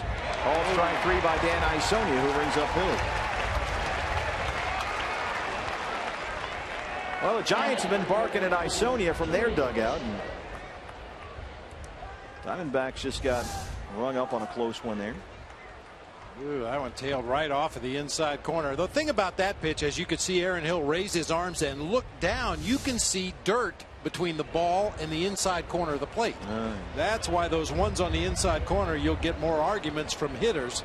Maybe not so much from the bench, but the hitter can look down and see exactly how far inside that pitch was. Watch out. And Jordan has already been hit by a pitch once. That was back in the third with the bases loaded to bring in a run. Gets the tower buzzed on that one from the Chi. It's 1-0.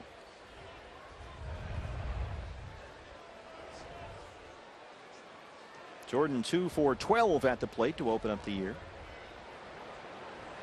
So if he goes wish getting a well-deserved day off. Brandon Crawford, the backhand stop. He makes it look so easy. Machia 1-2-3-8. D-backs lead at 5-1.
Goldschmidt home run, and 3 in the 3rd on 2 walks and a hit batter, all in support of Jeremy Hellickson, who's had 3 double plays turned behind him.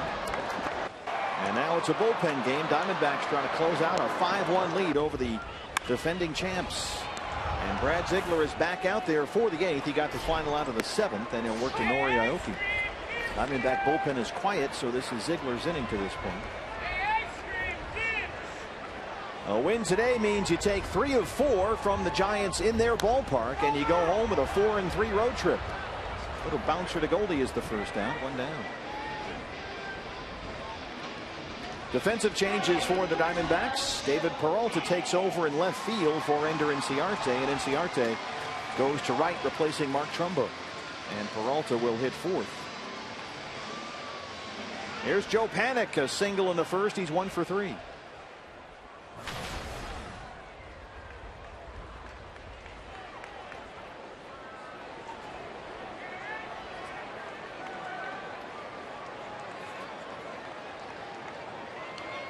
You get the win here, 3 of 4 from the Giants. You're 4-3 on the trip. You're 7-6 on the year, and over 500 going home with 2 off days this week. All it takes is 5 more outs. You are counting them all down. Counting them down. You and TLR. 1-1.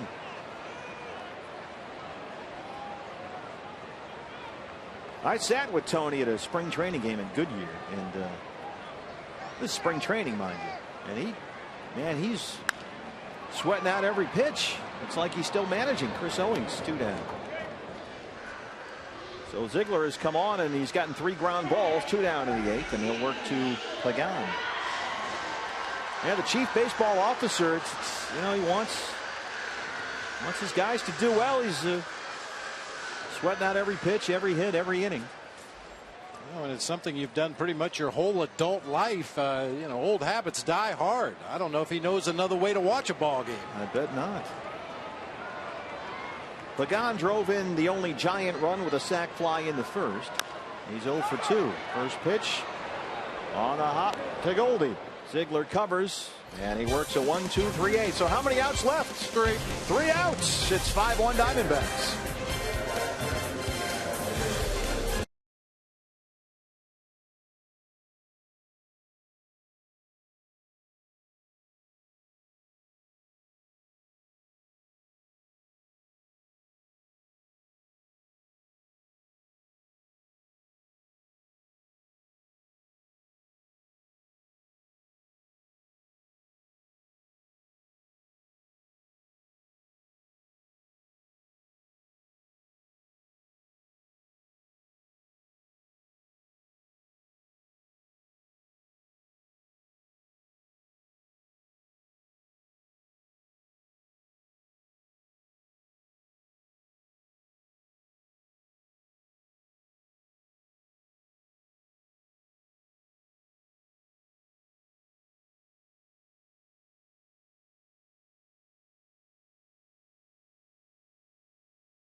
Central battle as the Indians take on the Tigers in a game you can only see on Fox Sports 1. And then it's the return of the Subway Series. It's Yankees-Mets. Coverage begins at 9:30 on America's home for baseball every Saturday. Fox Sports 1 and streaming live on Fox Sports Go. The Dark Knight was pitching for the Mets today. Matt Halsey, good pitcher, Halsey. 9th inning. Gene Michie back out there for the Giants. He'll work to the lower 3rd of the Diamondback order. As the D-backs try and take 3 of 4 here at AT&T Park.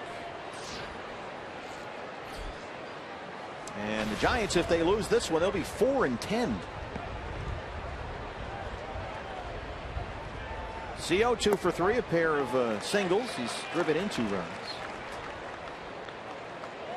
Mention that these guys did not get any favors from the schedule makers. 14 consecutive days to start the year before their first off day, which is tomorrow. So Bruce Bochy's team is a tired bunch. Plus, they don't play a team outside their division until May 1st. And they got 2 more weeks of the NL West ahead of them. Diamondbacks are going back home to 2 off days and interleague games.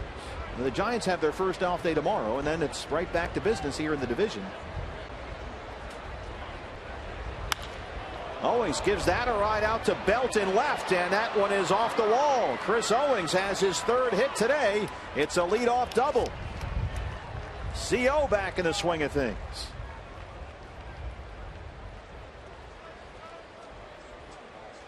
Was that good to see? Gives the Diamondbacks a little more length in that lineup. It seems like most of the damage this year has been done by the first 4 spots in the lineup, but Chris Owings starting to heat it up. Drives this one over the head of Brandon Belt all the way to the wall for a leadoff double. Nick Ahmed is the batter. Pitcher spot after that, and Yasmani Tomas is in the on-deck circle.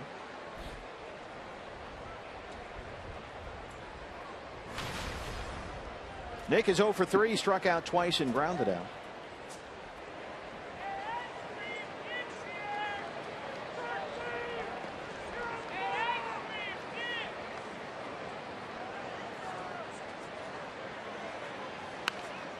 Drops down a bunt. Machi will go to 3rd, and Owens running all the way is an easy out.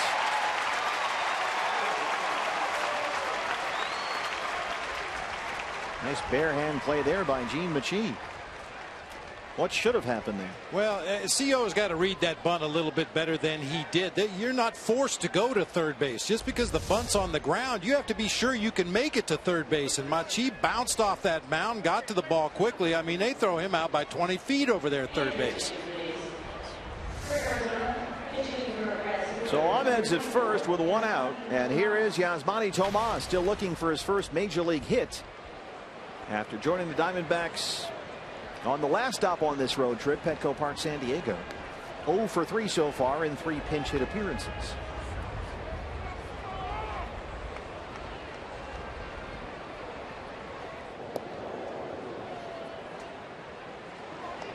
Gene Machi certainly doesn't look like the kind of guy that would bounce off the mound and make a nice play on a bunt, but he was cat-like coming off that bump. And we don't, the ball. And we don't mean Matt Duffy's cat. No. Skeeter.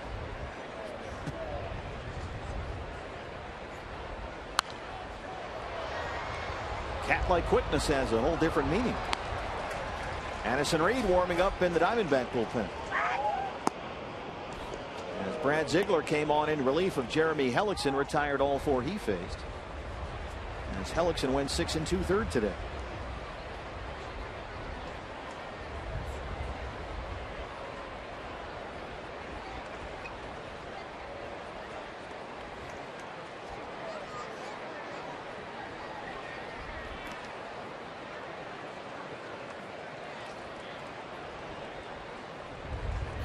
Yasmani Tomas, he came up last week at San Diego and said he's ready to go. But the everyday play, he says, will determine what happens. Of course, he realizes you have to earn your spot and you have to earn your at-bats, and Ahmed is just back in time.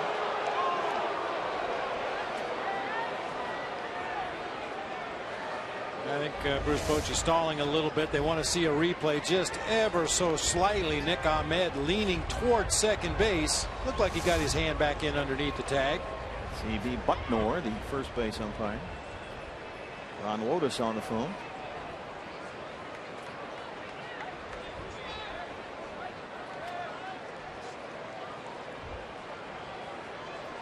I like it better this way this year.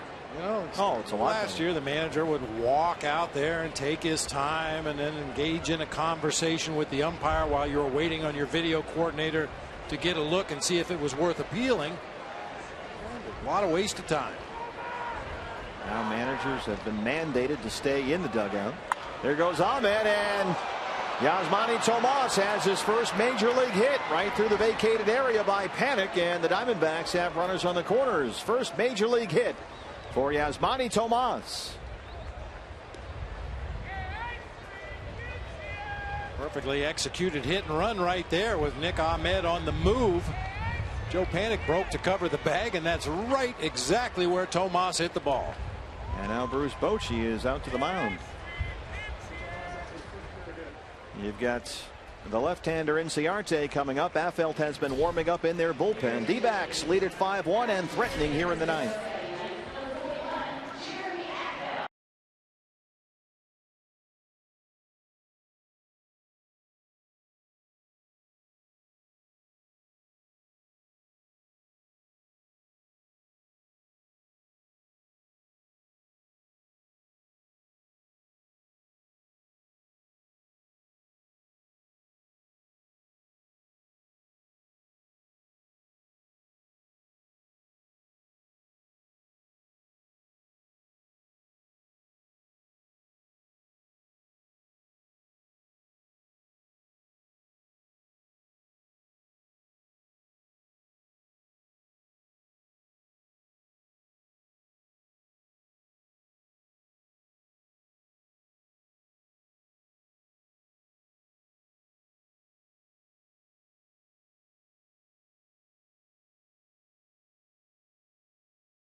Celebrating 13 years.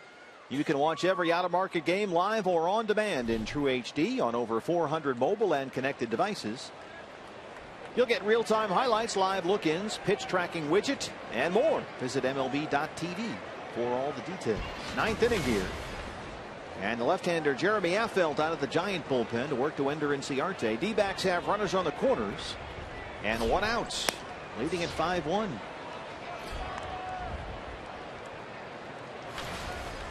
Ender so far 0 for 4. And he has had no problems with left-hand pitching this year. You've got Ahmed, the runner at third, and Yasmani Tomas after his first big league hit aboard at first, and Ender shoots it down that left field line, but it's out of play. One more run wouldn't hurt anything. You hear managers talk sometimes about putting a game out of slam range. You have a 4-run lead in the game, and the opposing team loads the bases, and somebody steps on one, hits it out of the ballpark. Suddenly you're in a tie game. That 5th run, giving you a 5-run lead, is really important. A lot of managers will do whatever they can to get that 5th run on the plate. Anderson Reed is ready. Bounce to Crawford, coming home, and they got Ahmed hung up. Susac runs him down.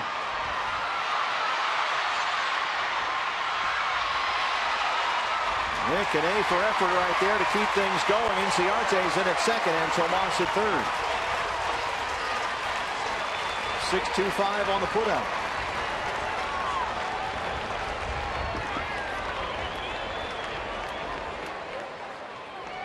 It's exhausting, but that was good base running by Nick Ahmed. Once he got caught off, keeping that run down as long as you possibly can, allow your teammates to advance behind you, and he stayed in there long enough to allow Tomas to make it to third, and the batter Ender Inciarte made it all the way to second.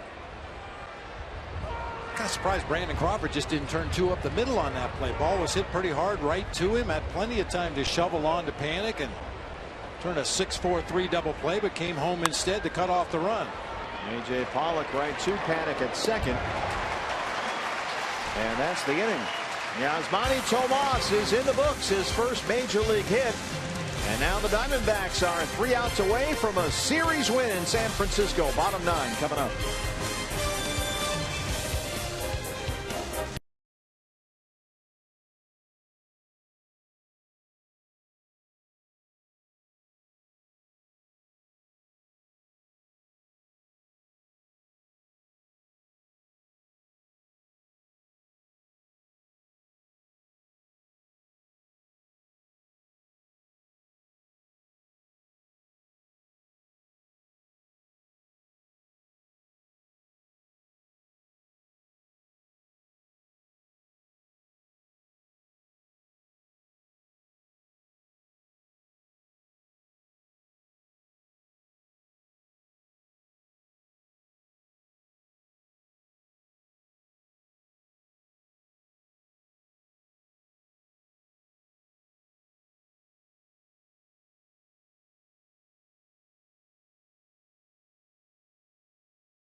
No shortage of Diamondback highlights here. A look at our Cox Gig Life high speed highlights as we go to the bottom of the ninth. Addison Reed is on with a 5-1 lead. His 4th appearance of the year. Buster Posey, Brandon Belt, and Casey McGee scheduled up 4, 5, and 6 in the San Francisco ninth. As the Diamondbacks try and close out a series win against the defending champs and get to 7-6 on the year, headed back home to Chase Field. Posey is 0 for 3. He hit into one of 3 double plays turned by the Diamondbacks behind Jeremy Hellickson, who went 6 2/3 today. 2-0.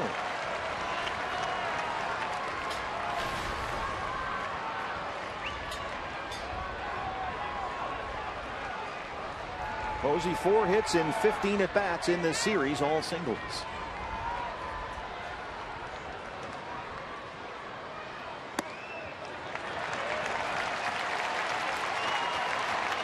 Three balls and no strikes to the leadoff man.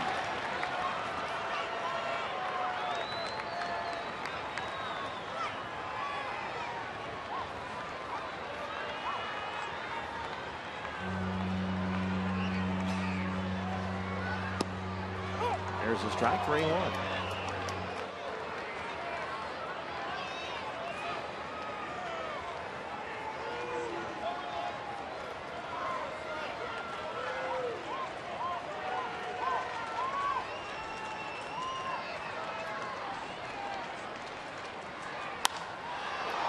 Hits it up in the air along the right field line. Long run for Inciarte near the bullpen. He's got it in foul ground. 1 away. 2 more. Brandon Belt. Belt 3 for 29 to start the year coming into the game today, but he's got 2 hits, both single. He's 2 for 3. And the Diamondbacks again will go into the defensive overshift. They're getting out of town. We would have no shot to get you on that thing, would we? Maybe. Oh, maybe. wow. All right. Maybe. Because if you get sick out there, you're moving really fast and Get to the other shore quickly. Quickly get you on land. Yeah.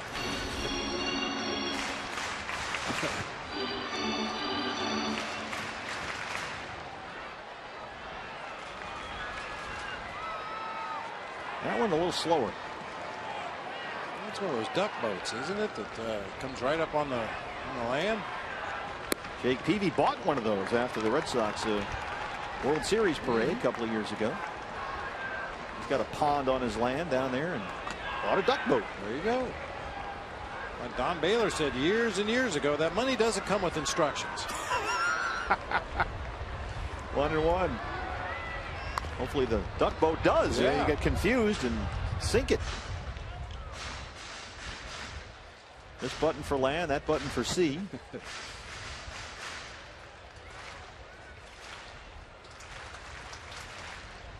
Diamondbacks off day tomorrow, and then we are back in action against the Texas Rangers. Games Tuesday and Wednesday.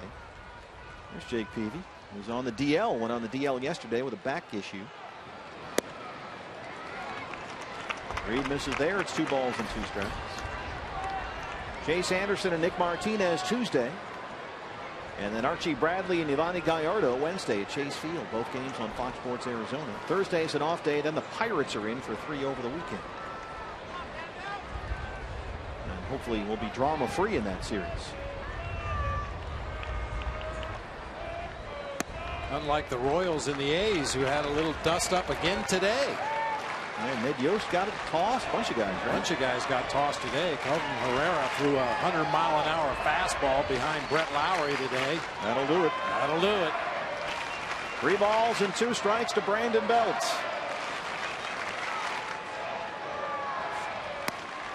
Got him. 1 more to go, BB. Down to 1. And after our ball game, we'll have a very quick post-game show, and then we got to get on a plane, so we'll send you to Cup of Coffee, which is not a new one. It's a compilation. It's a greatest hits album, the best of. No stairway to heaven or anything, just a lot of interviews. Casey McGee 0 for 3, hit into a double play back in the second. Pops him up third base side. Who wants it?